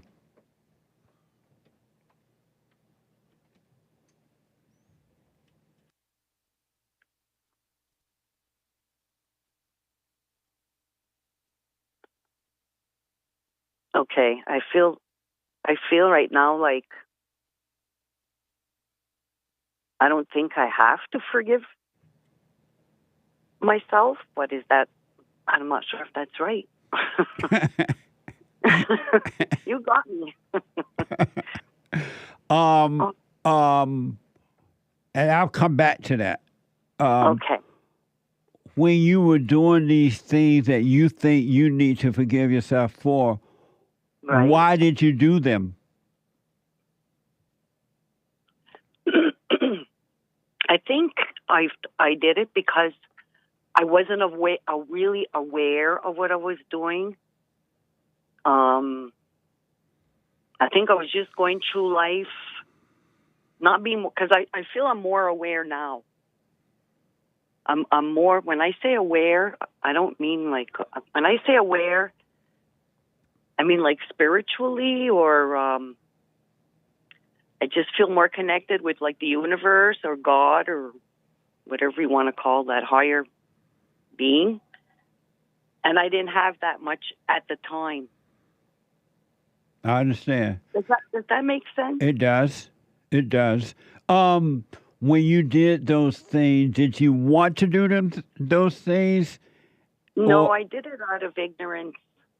Is it possible that it wasn't you doing those things at all, but something else was doing them? Because there were times when you did those things and you couldn't believe it, and you would say, I would never do that again. I can't believe I did that. And you end up doing it again. Is it possible that something else was doing it and it was not you? Yes. And if it's possible that it was not you, why do you take the blame for something when something else was working through you? Okay. I think I got it. And what did you get? I got that it was more, I guess, my ego, which I identify that with bad or evil. It was always the ego and never you. It was always evil, never you. But you call it you, and now that thing that worked through you makes you feel guilty, and it is telling you that you need to forgive you. It's still lying to you. There's no you to forgive, and it was never you doing wrong. You've never done anything wrong your whole life. You can't do wrong. I totally get it now, Jesse.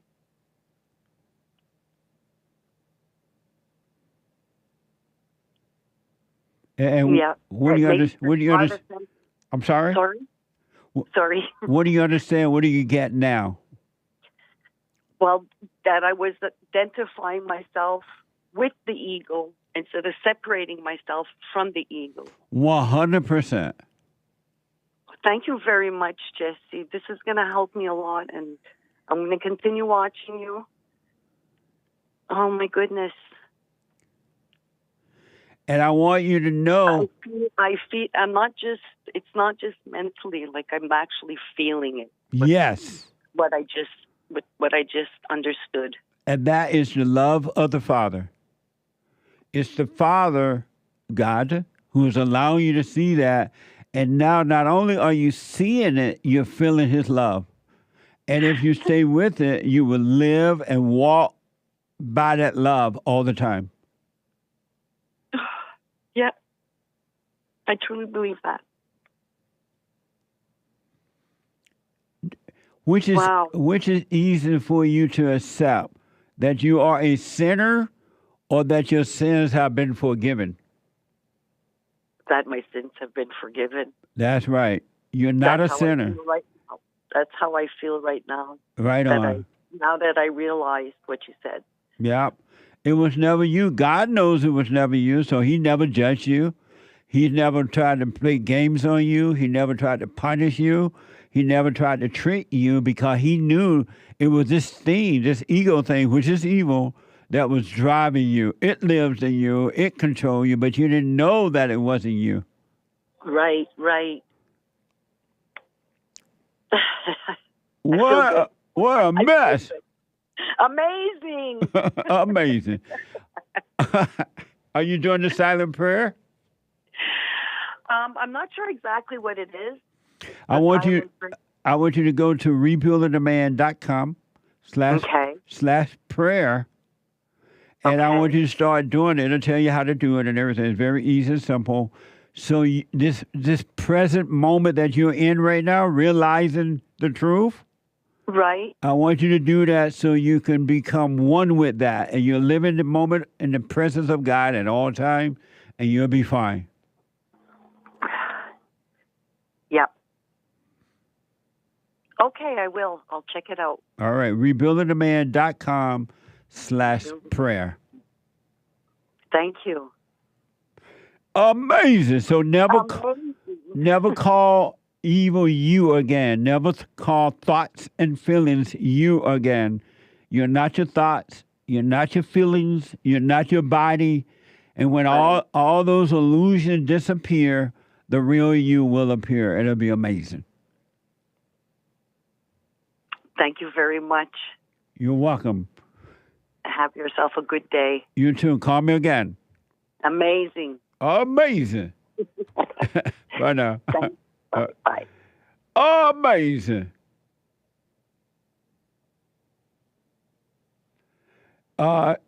Is it Donnell? Donnell out of North Carolina. Donnell, welcome to the show. You're on the air. It's a hot one out here. Yeah, it is. It's hot in California too, but I like this kind of weather. Oh, okay. Well, yeah. I don't. It's all right. Over there in North Carolina, though, it's more.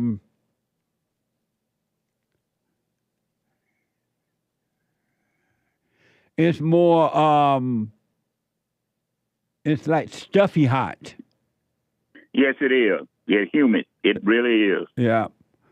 Yeah, yes, that's the difference in California. It's harder than a sister in a CC camp in California, but but it's not muggy. Yeah, but I don't want to take up too much of your time. Could you explain to me about returning to the Father by forgiving your mother and father? Yes. Your mother, because of her nature, your mother nature is evil because she has the nature of Satan, and that was given to the woman when when Satan became the god of Eve. He became the god of all women, so he worked through the woman. until that woman is returned to the Father. She forgive her mother and her father, and she returned to God, right? And so when you were born through the woman, she passed her nature on to you by imposing her will or spoiling you or turning you into a husband, turning you away from your father. You became angry. And the moment you became angry, you became like your mother. You have the same spirit she has. And so you have to forgive her. She couldn't help herself. And then you forgive your father for not protecting you from your mother because he has his mother's nature. And the woman that he married or made the baby with is the same spirit of his mother. So he became the boy and the woman became the mother again. And the cycle repeats itself until somebody overcome the anger.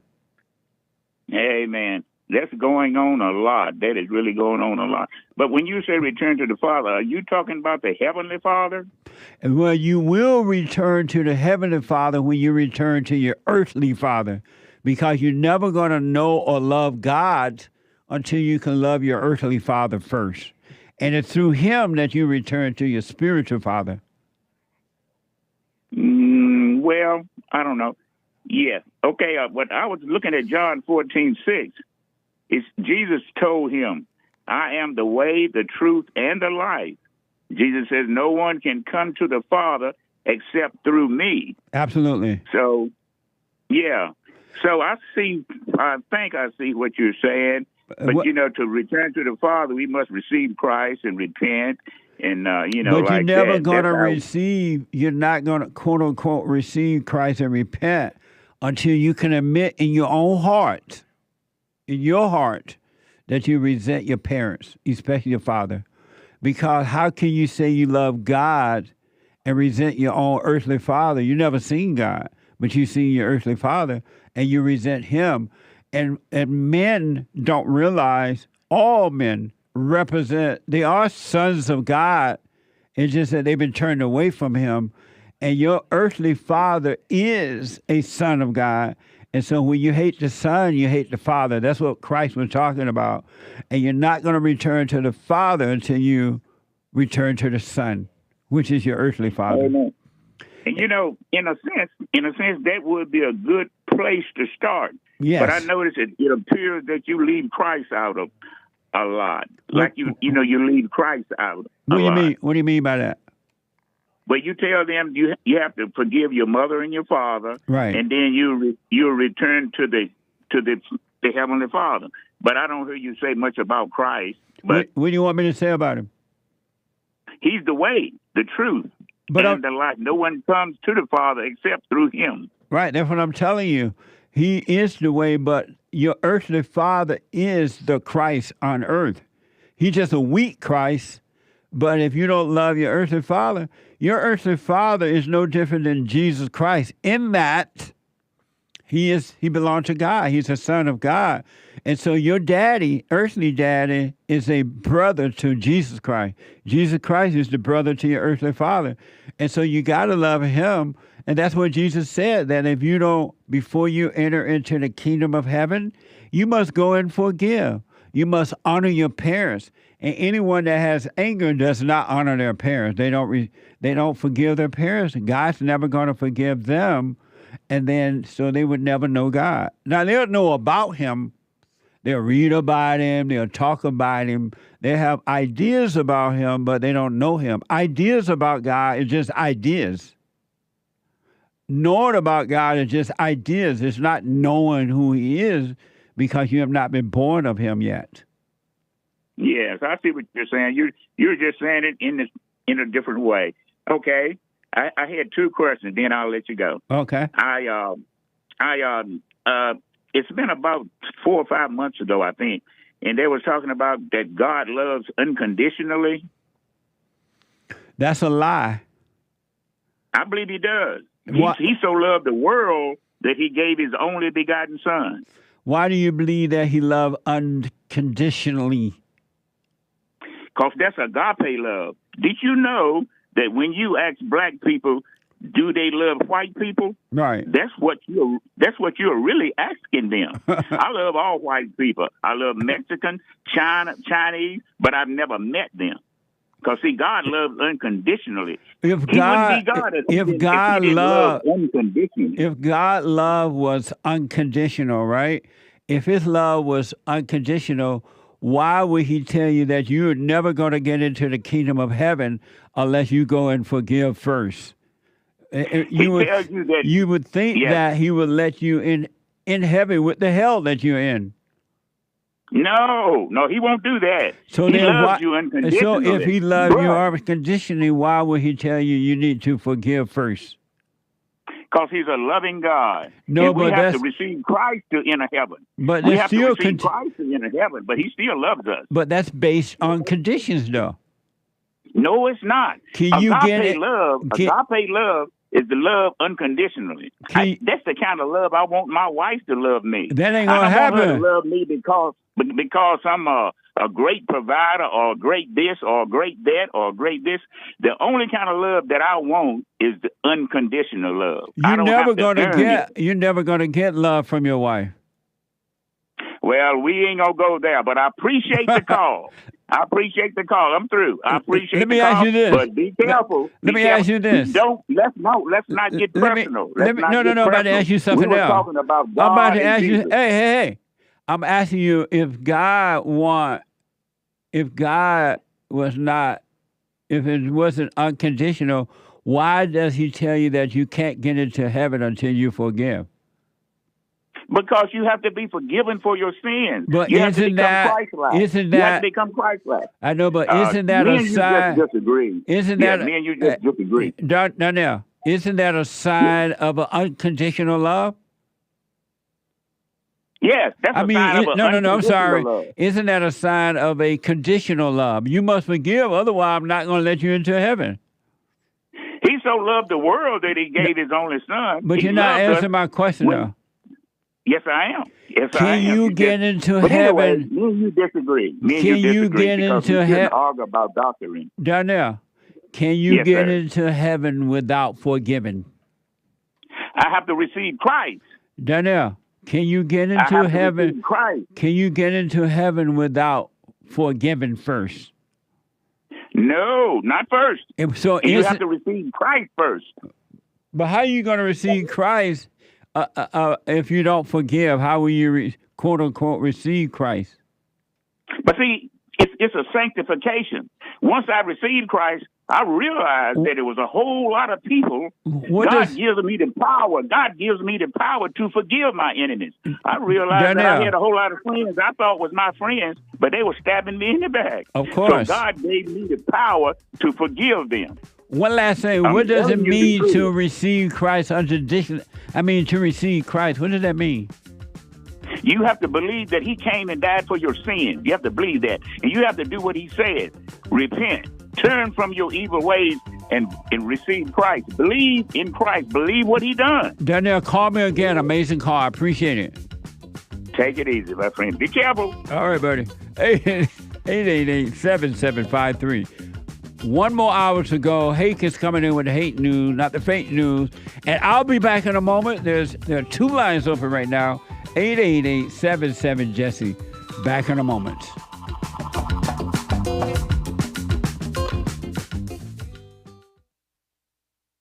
Hey, listen, before I ask my question, I want to thank you so much. The silent prayer, I'm 50 years old. At home, we have a 16-year-old, 14-year-old, and a 10-year-old. And I got to tell you, introducing the silent prayer to my family, instead of just sitting down and saying the same old prayer over and over again before we eat our meal, to just be silent, bringing all thoughts into captivity. Brother, that has been such a huge, huge blessing in our lives. I just want to encourage anyone to try that out. It's amazing to look around after we've done our silent prayer before we eat, to see the excitement in my kids' faces, like, oh yeah, Dad, I had a bunch today. Or the other one will be like, yeah, I had a couple things that I've been thinking about. It really takes root, Jesse, and so I want to thank you so much, and ever since then, it's been absolutely amazing. So thank you so much. You're welcome, Tony. Stay with it, stay with it, stay with it. You're going to know God, and His love. It's going to be amazing, man.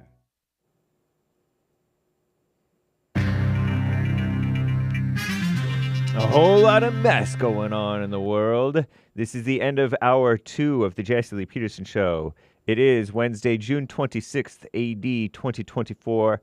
We will be right back to your calls. There is one line open. You can call in right now during Hake News, Not Fake News. And Manhood Hour is coming right up with JLP, third hour on Wednesdays. Common Nonsense Network, CNN, reports on truck recalls. Ford is recalling more than 550,000, more than 500,000 F-150 pickup trucks because of an issue that can cause the transmission suddenly to shift down to first gear. That sounds impractical. Usually first gear is used to drive a vehicle at very low speeds, as you may know. So suddenly shifting into first gear at a high speed could cause the truck to slow rapidly. Whoa! Or even cause the driver to lose control. Wow. The trucks involved are from the 2014 model year, 10 years ago. What a mess. Separately, Tesla is recalling their Cybertruck again. Does that usually mean just like a computer update? Oh, you got to go to get your computer updated? Not sure. Or a software update, maybe. Due to a piece of plastic trim. Oh, no, you actually have to go to the Tesla area dealer, I guess, maybe. Piece of plastic trim, that's not software, that may fly off from the vehicle while it's being driven. Thousands of Cybertrucks also being recalled for a separate issue in the electric motor that powers its single huge windshield wiper. The issue may allow excessive electrical current to run through the motor, causing it to fail. And a little update on Evan Gershkovich.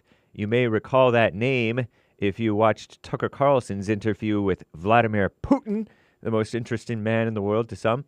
The trial of Evan Gershkovich, the first American journalist arrested on espionage charges. They thought he was a spy in Russia since the Cold War under Biden. Thanks a lot, Biden, Obama. It began today. His trial began today in a closed hearing. It's been condemned by the United States, so-called United States. This Evan Gershkovich guy, age 32, the tender age of 32, was arrested while reporting for the Wall Street Journal, that Rhino outlet, Wall Street Journal. He joined the Wall Street Journal, WSJ, just weeks before Russia launched their full-scale invasion of Ukraine. The Ukraine, we call it. The boomers, we boomers. Many newsrooms subsequently pulled their reporters out of Russia. Pardon me. But Gershkovich, he remained, covering the war and how it was changing life in the country. He was arrested in March 2023, more than a year ago, and Russian officials later accused him of spying for the CIA. Evan Gershkovich and the U.S. government and the Wall Street Journal have vehemently denied those charges against him. His trial is expected to last for months. If convicted, he faces up to 20 years in prison. Don't worry, man. Hang tight. Trump will get you out there, I think, if Trump gets back in. He was he was inside an enclosure for defendants in a glass enclosure, kind of like how you saw that Brittany Griner woman. Anyway, consumers are urged to avoid some popular ice cream products. Watch out for the listeria outbreak.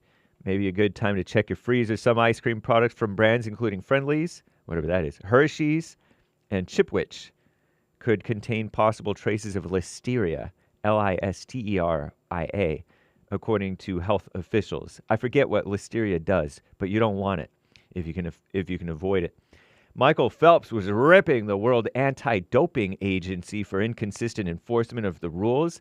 He's that legendary Olympian from 20-some years ago, right about maybe 20 years ago, maybe a little bit less. Michael Phelps, Tuesday, he described an inconsistent application of anti-doping rules driving frustration among so-called clean athletes at the Olympic Games. They should stay clean and stay out of the River Seine, by the way. The River Seine that runs through Paris, Seine. Hopefully I'm pronouncing it right. Remember I told you that they have, this is not doping, but they have possible E. coli. I have to tell you about the politics update on the Hake report happening right after the JLP show, along with Joel Friday TV and Nick. I'm James Hake.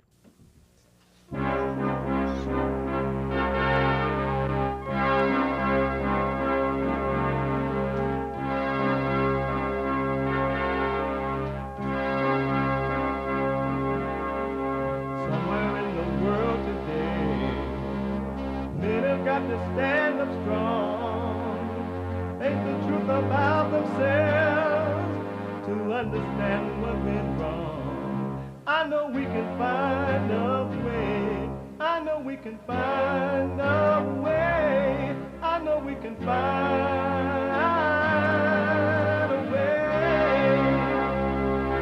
to stand up, stand up, stand up. Uniting the races with truth instead of dividing them with lies. We're also rebuilding the family by rebuilding the man. I'm Jesse Lee Peterson. Good morning again. Welcome to the third hour of the show already. The third hour of the show.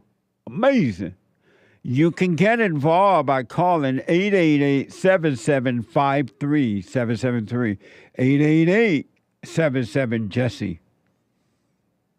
My biblical question for this week, and it's a doozy. The biblical question: why is evil able to work with you? Why is evil able to work with you? You ever ask yourself that? What the? Don't forget to support us on social media. All right? Like, follow, ring the bell,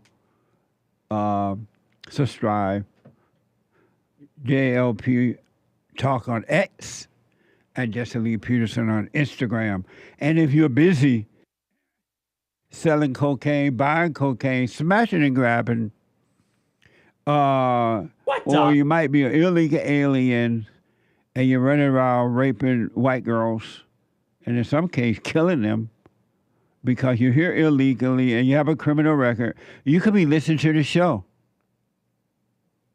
by calling your listen line, calling the listen line on your iPhone or iPad at 605 615-4131. That's 605-615-4131. And to donate and have your comments read out loud, we are going to get to your super chats. To donate and have your comments read out loud, go to buymeacoffee.com/JLP Talk. buymeacoffee.com/JLP Talk or rebuildingtheman.com. rebuildingtheman.com. All right? It is man. Every Wednesday we take all calls from the ladies and the men. The third hour of every show on Wednesday is Manhood Hour. What is a man? What is a man? It's an adult human male. Manhood. Hillary or President Trump? I voted for Hillary Clinton. Beta male. A man is a male who turns to man. Alpha male. Live right, be right, and lead the way. If, by Rudyard Kipling. If you can keep your head when all about you are losing their... Screw that! We're not doing any of that. Pranking my mom with this filter. Gordo, there's something going on! What's going on? See, I told you guys we needed a fucking plan! We need a fucking... Call on me. Call Anthony! Gordon! Okay, my phone is not fucking working! Okay. Oh, they're saying aliens. What? They're definitely not doing it if. Call Nani right now! I sure do. Stop sitting on your phone! Answer, help me! They have truly not heard about if you don't freak out, if you don't worry, if you don't overreact. They have forgotten about that all the way. amazing. And so, just an update. My eye from my surgery is healing. I have stitches in my eye. So I feel the stitches. So that's why it's still a little bloodshot. But it's healing. So it appears. All right. So I wanted to. That's right. Stop touching it. I wanted to. This is Manhood Hour, and I wanted my expert's opinion about this before I put my 2 cents out there. And so then I'm gonna get to your calls and your super chat. And since it is Manhood Hour, right? I want to know what the men thought about this situation. What did they think about it? And so I have with me Joel Friday TV. He black.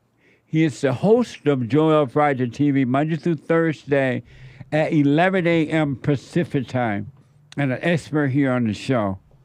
And next to him is Hake of the Hake Report, Monday through Friday at 9 a.m. right after my show, from 9 to 11 a.m. Pacific time, and an expert on this show as well. And last but not least, the anchor baby, the American anchor baby. And they're going to turn the light on you in a minute here, American. You look pretty black over there. And you're supposed to be almost white.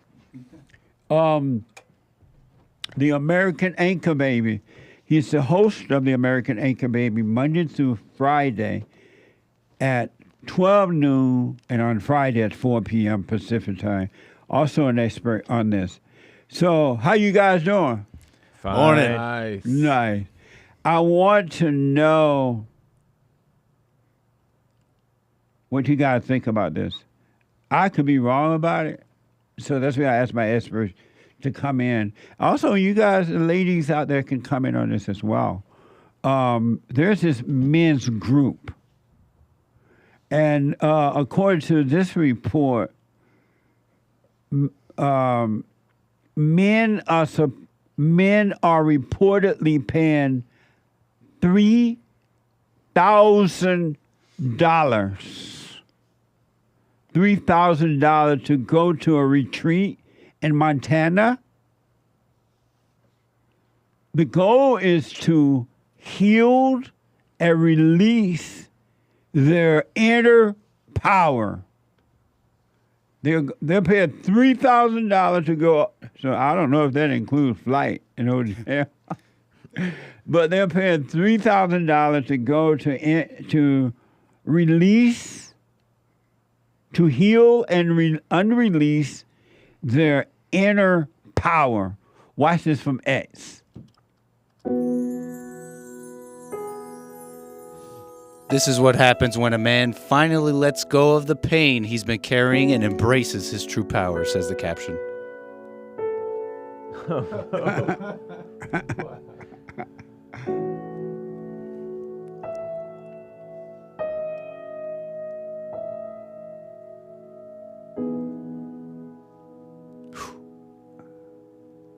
Talking it out. They're in groups. They're holding each other, embracing each other, holding each other up. And letting go of pain. Yeah, for the audio podcast listeners, we reacted to a guy almost buckling down, crouching down from standing up and screaming. It looked like yelling. It looked like he was crying too. Boo-hoo. Yeah, crying out in emotional pain. And then another one. It was like 5 or 6 guys holding one guy up, and he was laying down as if he was like in a casket, but he was laying down and they were all holding him up. And then another one, it was just 2 guys face to face. They had broken off in pairs and were face to face talking to each other, looking at each other or something. And again, they paid $3,000 to go on this retreat in Montana. And the goal is to heal and unleash their inner power.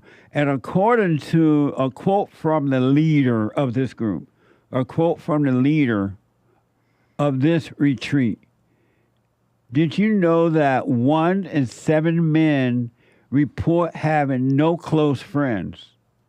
1 in 7 men report having no close friend, with no one to turn to. With no one to turn to, many men find themselves suffering quietly, resulting in astronomical rates of addiction, depression, and suicide. Therefore, one of the greatest things that can transform a man's life is to be held. Why am I laughing?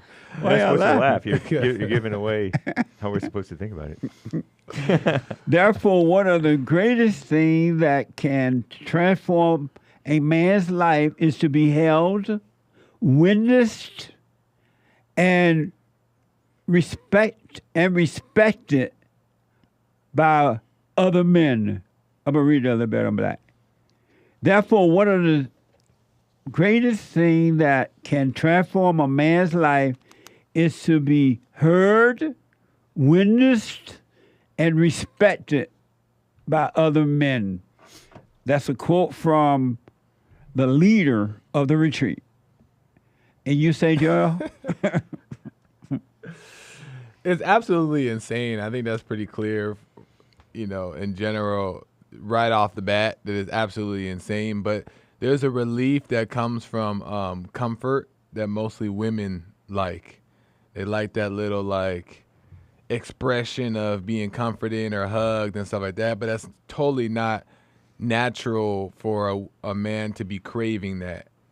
So when he goes out in the woods to do that, he's just displaying woman behavior, wanting comfort, wanting to feel better, and all that stuff. And it's just not a display of masculinity at all.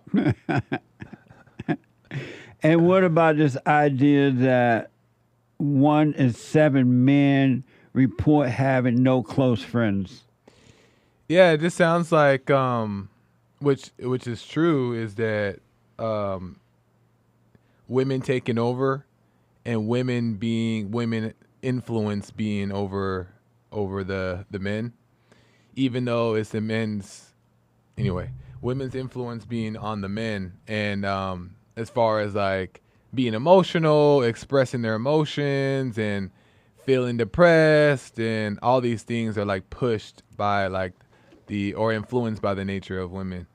So I totally mean. But do you see how it's white men whatever, who are doing this? You don't see no black men doing this. It's white men are doing this, and it's also the white men that you speak of that are not standing up for the countries because they're soft like that. Amazing. Do you have friends? You have male friends? I have some friends. You have male friends? Yeah, but I have some male friends. You have male friends? Male friends. Is it a trick question? I don't know. It says 1 out of 7 men report having no close friends. Some support having no close friends. I don't understand. I don't understand what they mean by that. They report having no. They're saying that they don't have male friends, so they have no friends. And as a result of that, with no one to turn to, men find themselves suffering quietly. I don't understand why they don't have friends. They have friends, but no close friends.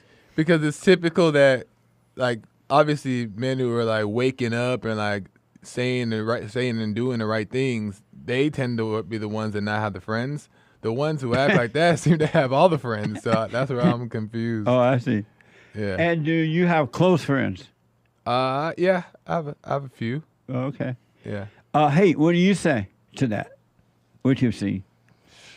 I think that there was probably some POCs in there. But it tends to be probably more like the educated ones. Our normal whites. Yeah, the ones who POC? assimilate people of color. MOCs, men of color. At this event? Yeah. I ain't seen no black men there. Maybe they're light skinned. Maybe they're light skinned. Ain't that much light skin in the world. That's just because they don't have $3,000 to blow on that stuff. and they're in Montana. But anyway,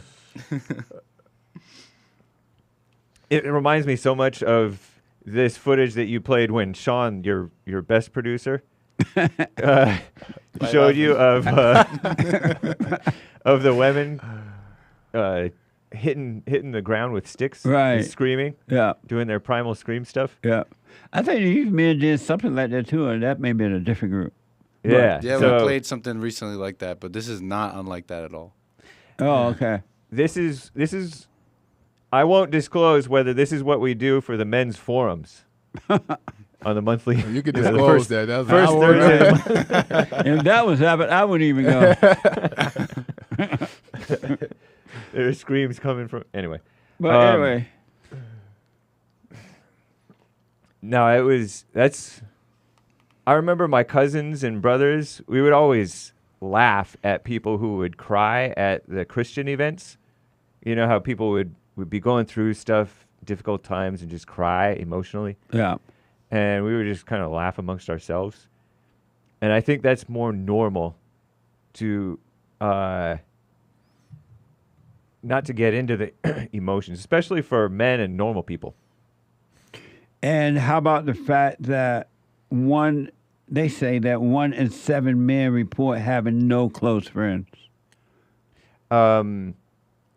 I think that there's nothing wrong with having no close friends. Do you have close friends? Yeah, I have friends who are somewhat close, who I feel like I'm close to, but I never talk to any of them. I rarely talk to any of them. But you do have close friends. Yeah. You have a close friend. Yeah, I have 1, 2 and a half, 3. 2 and a half. 4. I mean, I have at least a half a dozen close friends whom I consider I'm pretty close friends with them. Okay. How about you, Anchor Baby? You say? It's weird the guys, well, maybe not weird, but they seen how the world is and how they are inside and how they react to the world, and they feel lost in a prison. They don't feel free. That's why these things, it hits them when they hear this guy say, you could come here to be free, to whatever, all these things. So something's wrong.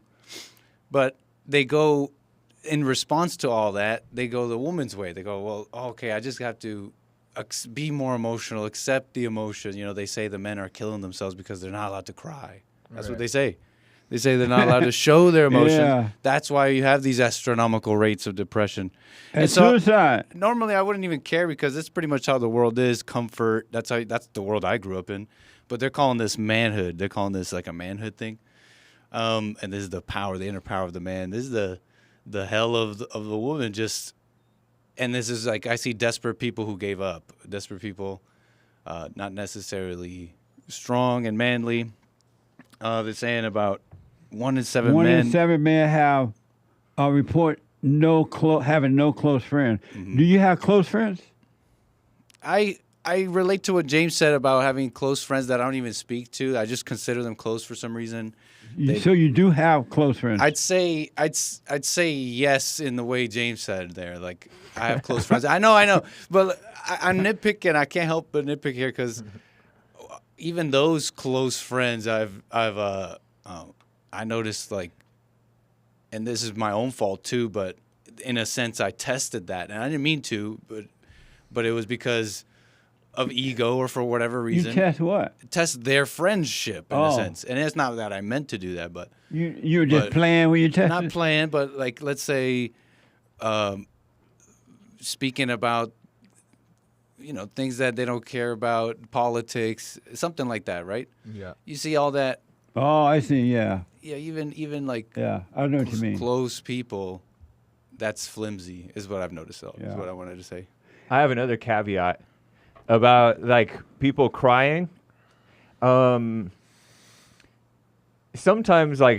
if somebody cries and it's over something sort of real, even if they put themselves into that situation, then I'm not rolling my eyes or laughing.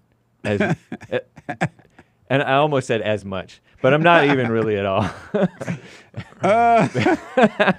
Because I thought of somebody who And I wasn't even thinking of this person who cried. I saw cry one time, and I wasn't even.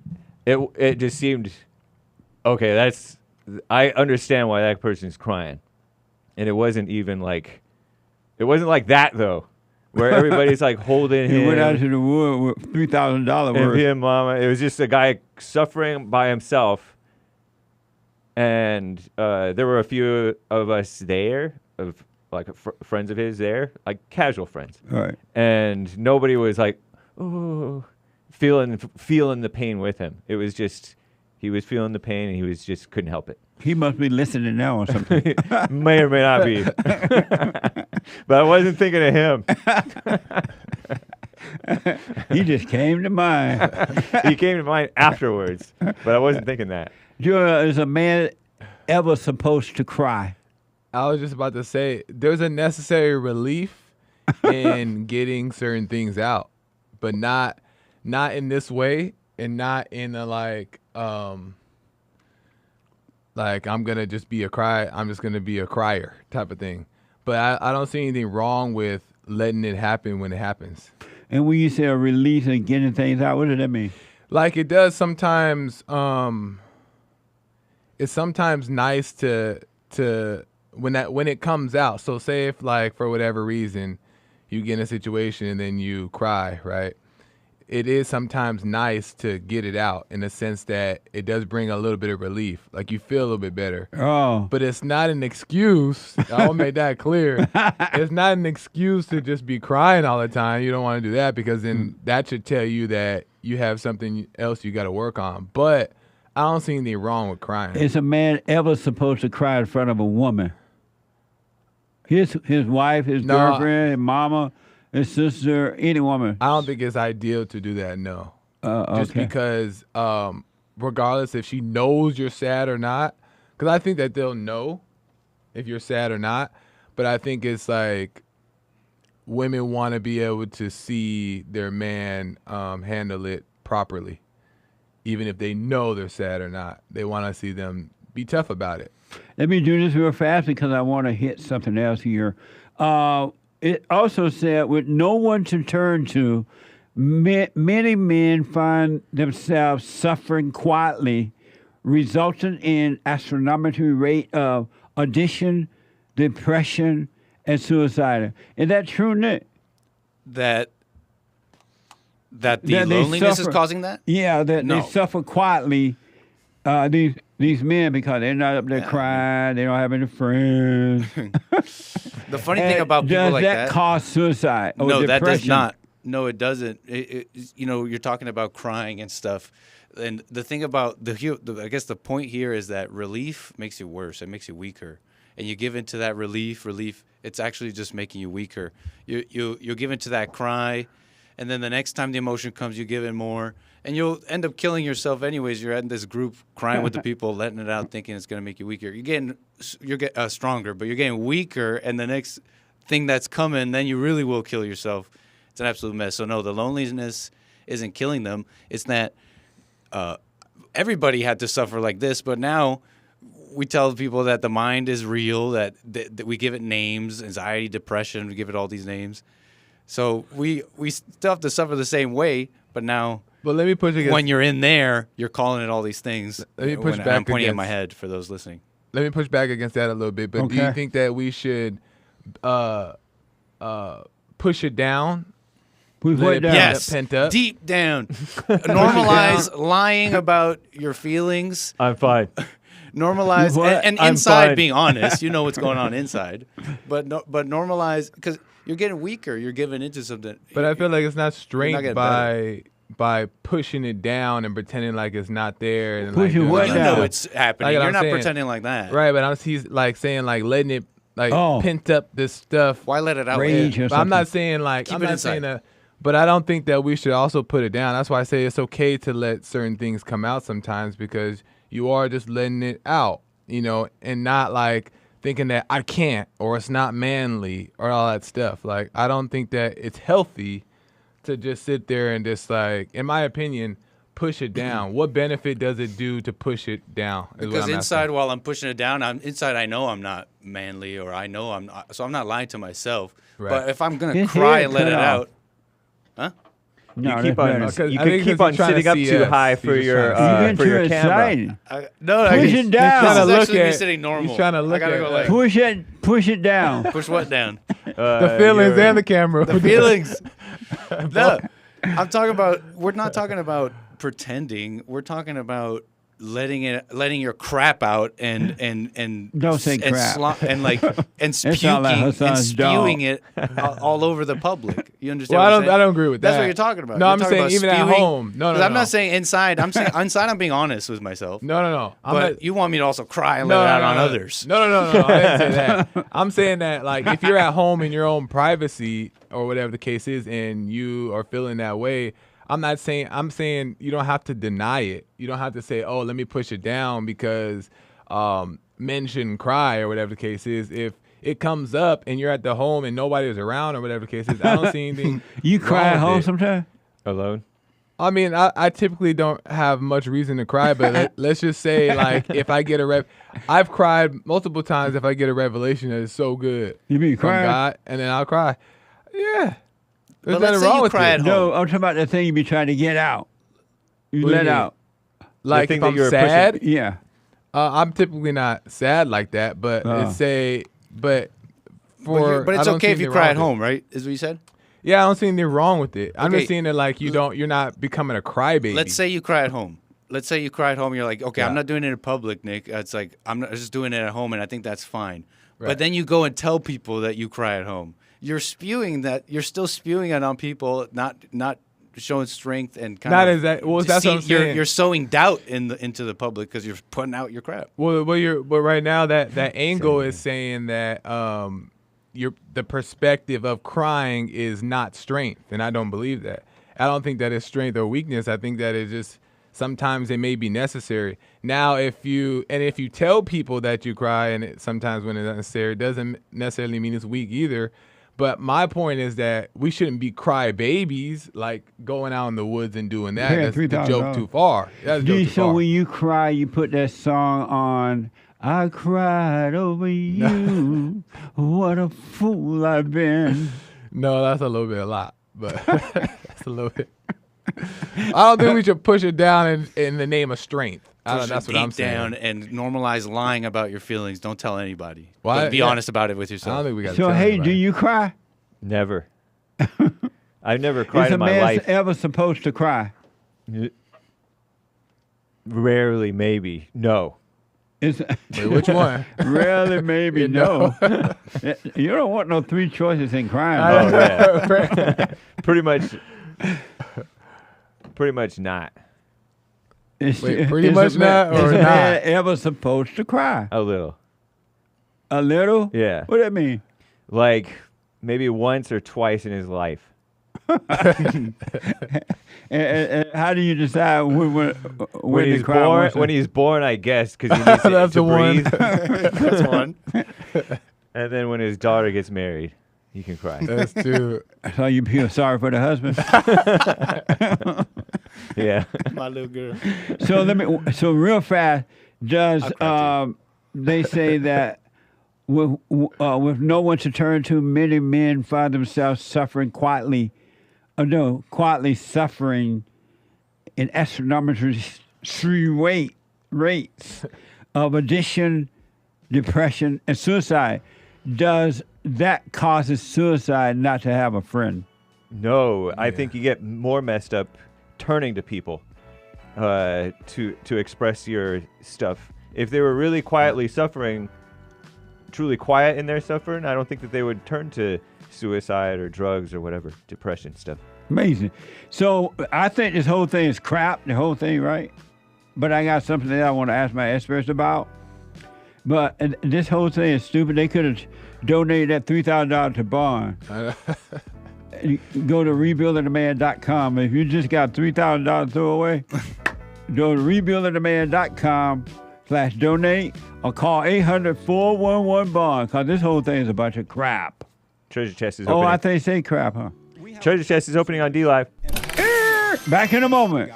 It is the best counseling service on this Bye. side of heaven.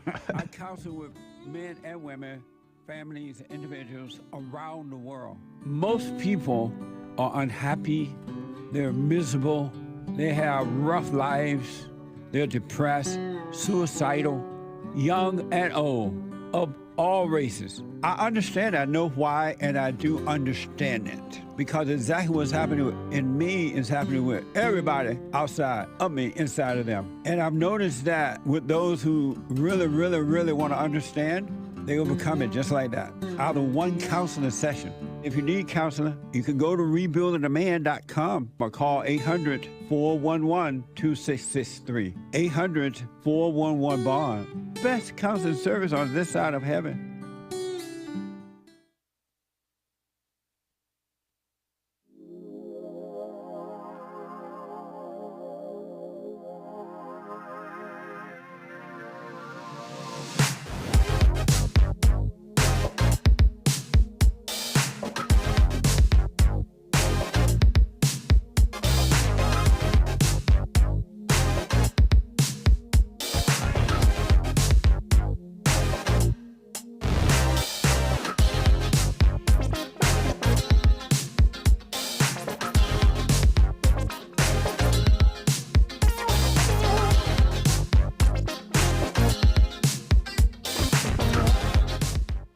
Okay, 888-7753-773. 888-77-JESSE. Jesse. Quick announcement. The Hake Report is coming up at the top of this hour. TheHakeReport.com from 9 to 11 a.m. Pacific time. And then after the Hake Report, Joel Friday TV. He back at 11 a.m. Monday through Friday. Joel Friday TV, and then after Joel Friday TV, the American Anchor Baby. The American Anchor Baby at 12 noon Pacific time. Go to Bond and make a donation for we need your support. Rebuildingaman.com/donate or call 800-411-BOND. 800-411-2663. So I just have one other issue I want to do with the experts with, and then I'm getting to your calls, your phone calls. I want to hear what the my experts think about this situation. There's a guy on YouTube by the name of Myron Gaines. He's the co-host of the Fresh and Fit podcast. And he shares with a panel of female guests that if women don't make themselves sexually accessible in a relationship, they may be useless. If women don't make themselves sexually accessible, I don't even... it sounds like a slut to me, but we'll see. If women don't make themselves sexually accessible in a relationship, they are useless. Watch this. So, I would have left her. I'll give you guys my take on this, and then we can That's open it him. up for discussion. Little maybe might offend some of y'all, but I genuinely believe a woman is useless to you if she's not giving you sexual access. Like I genuinely believe that females' primary commodity that they bring to a relationship is their sexuality. If you don't bring that, you're effectively Look at that useless. black woman there. Which Yeah, is why what a I tell slut. guys, don't sit there and allow yourself to be friend zoned, because if you're friend zoned by a woman, you're simply not going to get her best. What I've noticed with females is that girls can't serve two masters; they can only serve one. And for them to serve that master to the highest degree and give their best, they must be infatuated with that man, and a part of them being infatuated with that man is giving him sexual access. Amen. Amen. I know. Amen. said the girl. Said the slut. Amen. Let me start with Anchor Baby first. Yeah, of this. yeah. Anchor Baby, what do you say about that? It's weird how I guess I want to let's put it on the devil. Let's blame it on Satan. He takes. It seems to be in this world, you can like halfway sound how do I put it? Like you can halfway sound right, but it's actually corrupt and an upside down version of the perfect way, of God's way. I don't know how to put it. And here's what I mean. He's talking about, oh, when a woman is really into you, this is how she's going to be. And anything otherwise, that's why you shouldn't get friend zoned. But these red pill guys arrive to these conclusions in this like mechanical, physical, sexual way. And they get the things they say, but they are dominating in a, I don't know how to, they conquered the woman sexually, and she's just, exactly. She's just like into that. And it's just, all I see is ego. I can't really put it in better words, maybe as the other guys talk a little bit. But I see ego. I don't see, that's when I say I see ego, I see the women who are agreeing. They're like, yeah. Somebody else go. No, I agree with that. Okay. I think that, like, the thing about these guys that I watch is that they totally take the spirit out of all things every single time. There's no spirit in it at all. It's all about, like, sex and money and status and high-value men and all this stuff, but it has nothing to do with spirit. Like, the woman being, working on herself and returning to God and making sure she falls in line. They allude to it a little bit. You guys will see. What's a high value man? That's another. I'm gonna talk about that on my show today. I don't even know what that is. That's a new worldly term that they're using to be like a strong man, or like a strong man. You're a high value man, like a man that all women want and should want. What that mean? It's a new worldly term. Oh yeah. Yeah. So a high value man is what? Like a man that all women want and should want. But why would they want that? Like the standard. Why would the men want that? Why would the women want that? Because to them, they have a lot to offer in their definition, meaning like, and they're speaking on money. They say like integrity and morals, but money and what you could provide to the woman and how you're strong and tough and you put your foot down, like all that kind of stuff. But it's so really, how would a woman know if she saw a high value man? He have a lot of rings on? Well, the initial way to know in their eyes is your status, what you make and what you have. Money. What? Money. So a high value man can provide for multiple women instead of just one. But since most men can barely even provide for one, they say that's the what high government can do that. Right. High value So male. it's a government high value. Big time. So that's how I see it. And real fast, he said that if women don't make themselves sexually accessible in a relationship, they are useless. Yeah. You agree with that? No, not at all. But what did he mean? He's they're basically useless? saying that, right, he's saying that if a woman doesn't open herself up to have sex with a man. Don't use the words open yourself up at this point. It's worse. It's worse. My bad, y'all. The kids are listening. But emotionally. Right. If she doesn't whatever, then then she's useless to him. That's what he says. He says that the only reason they're here is to first make themselves available for the man to use them, and then all the other. Well, you have to play the next clip, and it'll make sense. Oh, okay. I know how to After you put what get I to was saying. James. But Yeah. go to James. James, what do you say about his comment that women are useless if they don't make themselves accessible to in a relationship? If your life is revolving around sex and women, then I guess that's what he means. But it seems like he's being short-sighted, because you're not supposed to be having sex like all your life.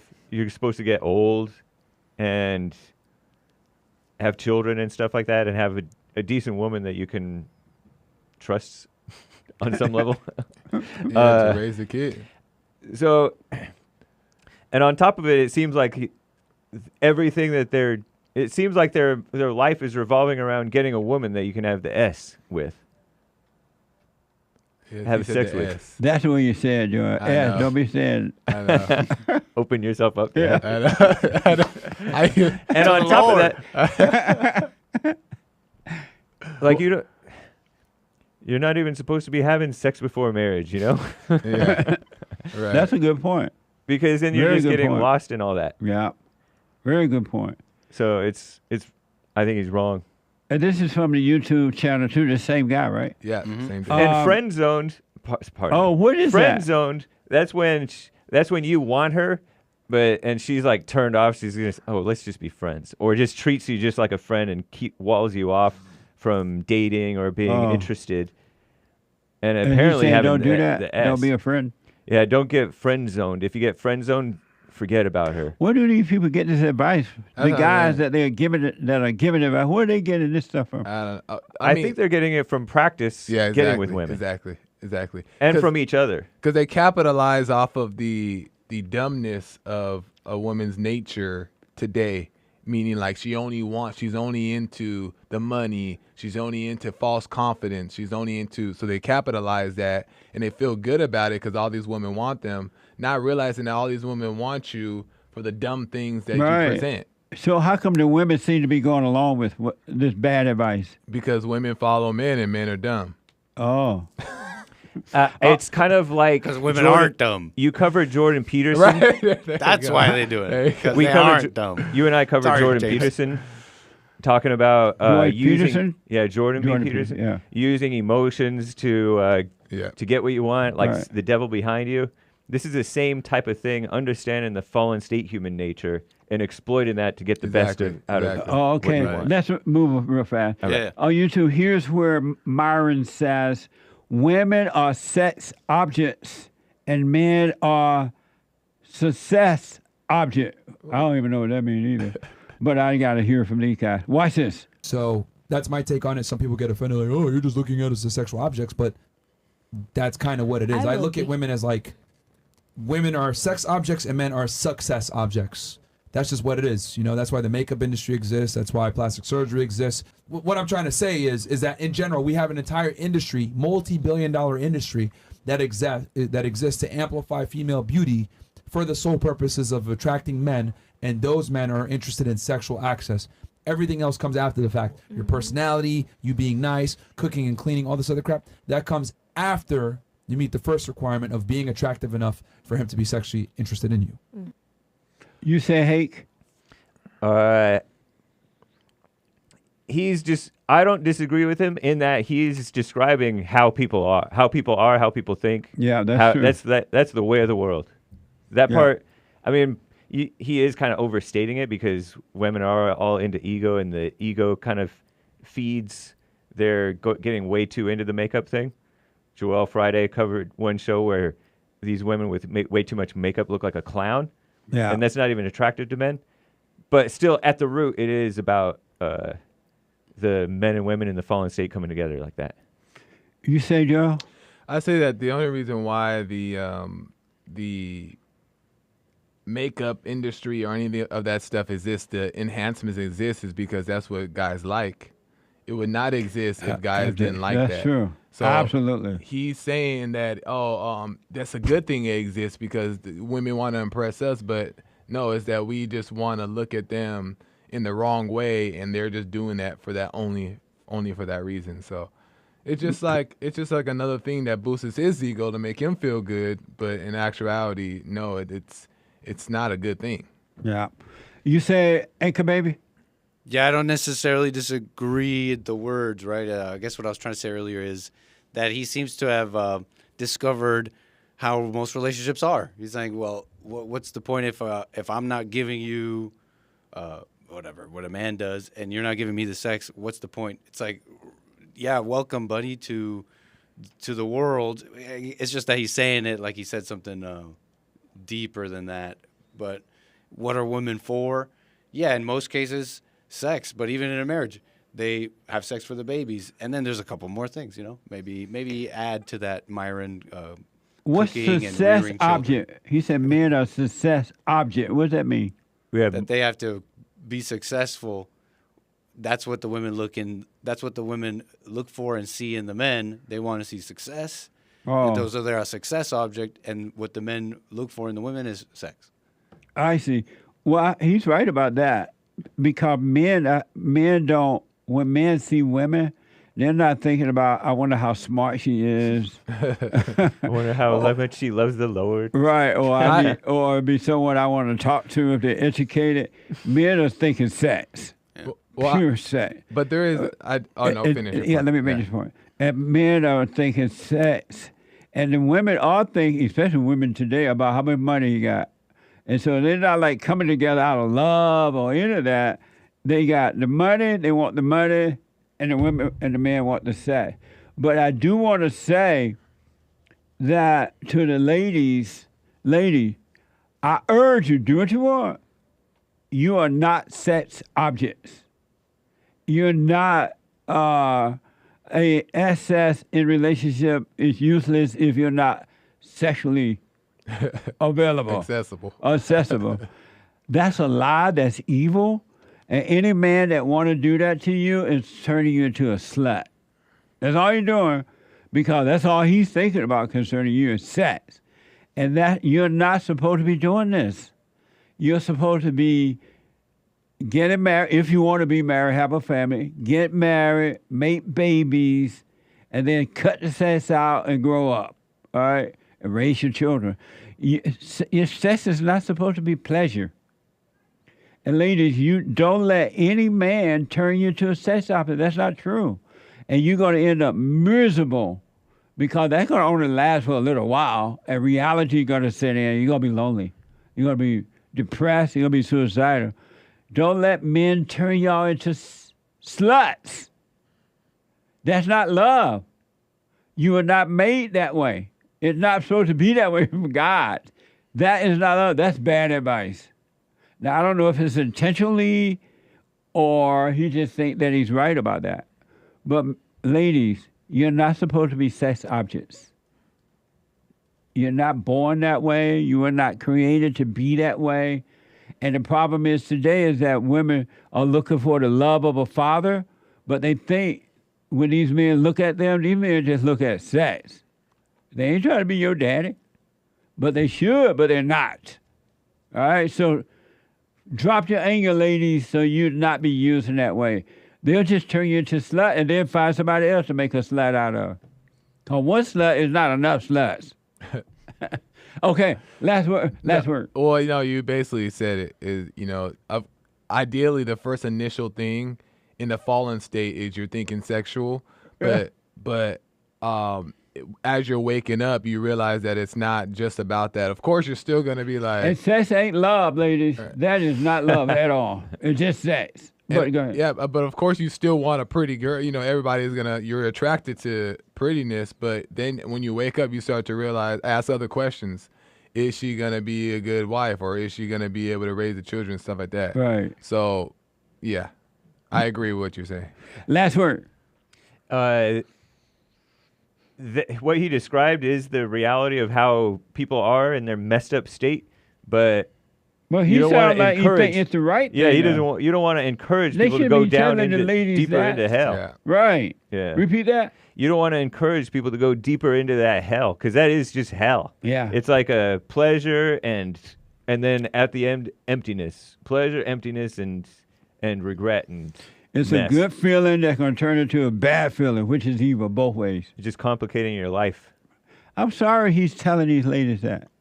These are so young, too, and lost. And they may believe something. I wonder if sluts say, yeah. Yeah, they agree. But these are shows, there's multiple shows like this, and they all just go on there, and the guys just say these things. And they don't try to uplift the women. They're just... And do the women say, no, the men are barely following this, too. I think the men are the main audience of these really? shows. Yeah. Do the women? That's why they put the women on there. Do the women correct these men when they give it that bad advice? Some do, but they mostly have these type of girls that come on, and the girls they know also. These girls are so lost, right? But they also, they want. What type of girls are these? What do you mean? These type of want girls? Popularity. They want to be on the show. They want to be on the show. They want to be known. What are they? OnlyFans women or something? I don't know about on this show, but for the most part, yeah. Last word, Anchor Baby. We're done. Get the calls. Nice. Yeah, there you go. That's it. That's it. Last word. Well, I did not mean to go on with y'all that long. I know. But experts, folks, thank you. We're wordy. I appreciate it. Thank you all so much. We're too chatty. In the super? Yeah, there's a handful of super chats. Okay. Over on buymeacoffee.com/JLP Talk, just a guy bought 9 coffees. I have a few Thank you. questions. One, how do I be clear and decisive in everything I do? Have a clear mind. Your mind will be renewed when you overcome the anger and become present. Be conscious, really, and you will be able to do that. Amazing. Thank you. 2, how to never think. By letting thoughts pass. Except for practical thoughts. You need to know how to build your house. You need to know, but use it as a tool. But all those thoughts of self-image that you have, let them all pass. And 3, how to let go completely. I hear all the time and don't know what it means or how to do it. By letting go of thoughts. Let them go. Let them pass. Like you're watching a movie, let them pass, you're letting them go. Amazing. And shout out to the top contributors on D Live, the D Live crew, GMD Jim, Games for Rec, 555-555-5565, and the rest of the supporters. Thank you, guys. Urinal Chill says, Joel, little business, dancing for Jesus. Amazing. He's a monthly supporter on Rumble. Right on. Thank you. It's me, Xenia. Flying is worse than riding a bus. At least you can get off at the next bus stop. That's a good point. You might not get off that plane, not at a stop. And she also says she's a monthly supporter on Rumble. I remember when MJ died, Brooklyn had him playing everywhere. It was a big dance party. Amazing. Rest in peace, I Michael. saw this thing about Michael Jackson recently, and his story was no different than anybody else's story. It was the same. And that every human being on earth. And I had not heard that about his story before, but it made sense. Thank you. And thank you, guys. I do believe that is all for now. Thank you all. Let me go. First-time caller out of Canada, Nevada. Is it Remy? Oh, no, REMIR. REMIR, welcome to the show. You're on the air. Hey, Jesse, thank you for taking my call. How are you doing? All is well, sir. Okay, I just would like to answer the biblical question. What is evil? Why is evil able to work with you? Now, in my fallen state, from the perspective of my fallen state, I would say that the darker the evil, the darker the person, the crazier that you are, the more, I guess, false sense of power you would get by instilling fear into the next person. So basically, from what I've seen and what I've been through, it seems like evil is used as a defense mechanism type of deal to protect yourself, to protect myself. Basically, is what I. Evil is used as a mechanism for you to protect yourself? From outside evil, yeah. Like if you're in the middle of darkness, there's evil running rampant. The crazier you are. So basically, it starts with anger. If somebody goes off at the mouth, it takes the next person to be angrier to punch and knock that person out. Oh, I see. The next person to be angrier to stab the person, and then it just levels up. So you it's use. like the more evil, so if you run into, if I'm hearing you right, you run into evil people. You use the evil in you to protect yourself. You believe from the evil in them. Correct. I see that. Yeah, then that works with everybody that dwells in that darkness. I believe that's what we. So I'm trying to figure out why is evil able to work with you? I don't believe that it worked. I believe that it destroys now. Thanks to watching you, I see now that it's a lie, and I'm pulling myself out of it. But I do know for the 25 years that I was all messed up running in Las Vegas and seeing evil for what it was. It always seemed like the people that were evil, the ones that even got leveled up, basically, that were more evil than others, would be the ones to gain control. Amazing. Well, Yeah. thank you for responding to the biblical question, man. I appreciate that. Interesting, too. I'll put my little 2 cents in on Sunday.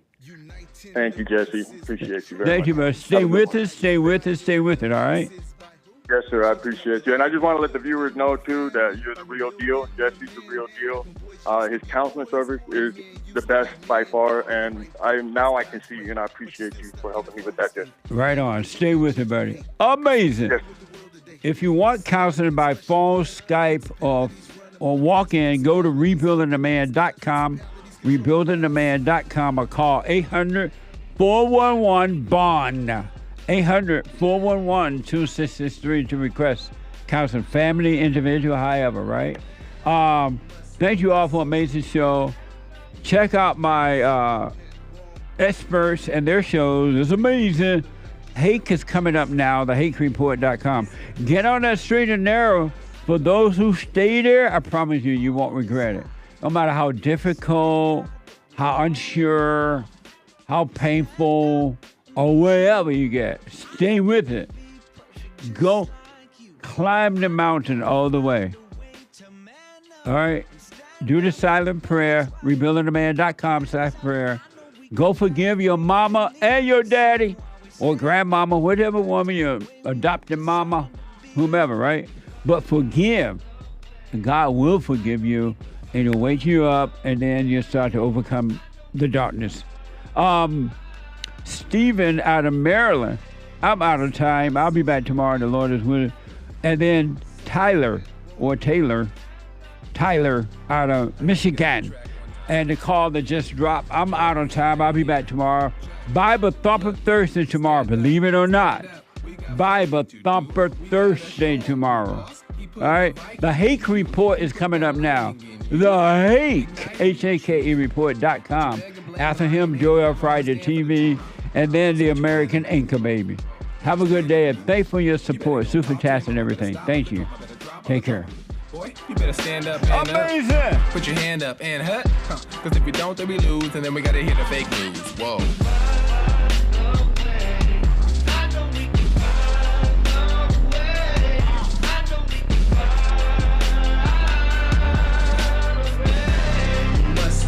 So you get something went wrong, but face the truth about yourself and just seek first God's kingdom, cause you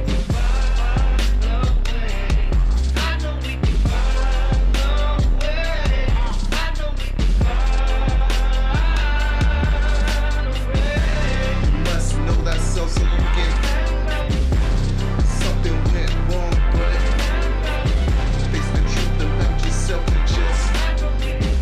seek first God's kingdom, cause I know we can find a way. I know we can find a way.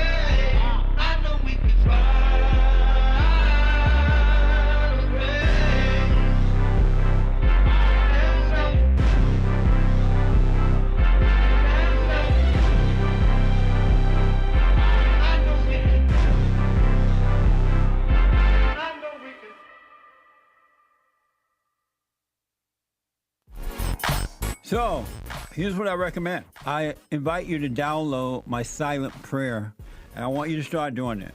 You just download it, get the points of how to do it, and then after a while, you just do it on your own. It's going to point you in the right direction that your life will be returned to you from God. He will give you your life back, because anyone and all people who has anger, they're not themselves. You are the person that you are angry at. That's why it's so important to get to know yourself so that you can see who you're angry at. And if you're doing the hooping and hollering prayers and things like that, some people get up, oh, praise the Lord, hoop and holler, bless my mama, bless my daddy. Continue to do it. Do both. You will see if you want to stay with the hooping and hollering, or do you want to be still and know God. So my gift to you, no charge, at rebuildingtheman.com/church.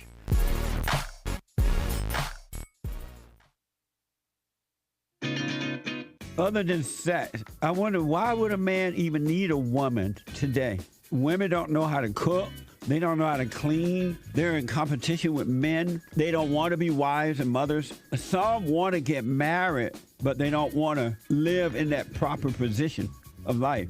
Because the only purpose of marriage is to have a family. And that's been known forever. And so if you don't want to have children, there is no need to get married. And so I was wondering, why would a man even get married today? I never thought I'd see the day when women would come out of her natural role and be like a man. Even though she hate that role. When she's with a man that's weak, she hate him. But if he try to be strong, she'll stop it. I never imagined that. You're seeing good destroyed and abnormal is presented as normal.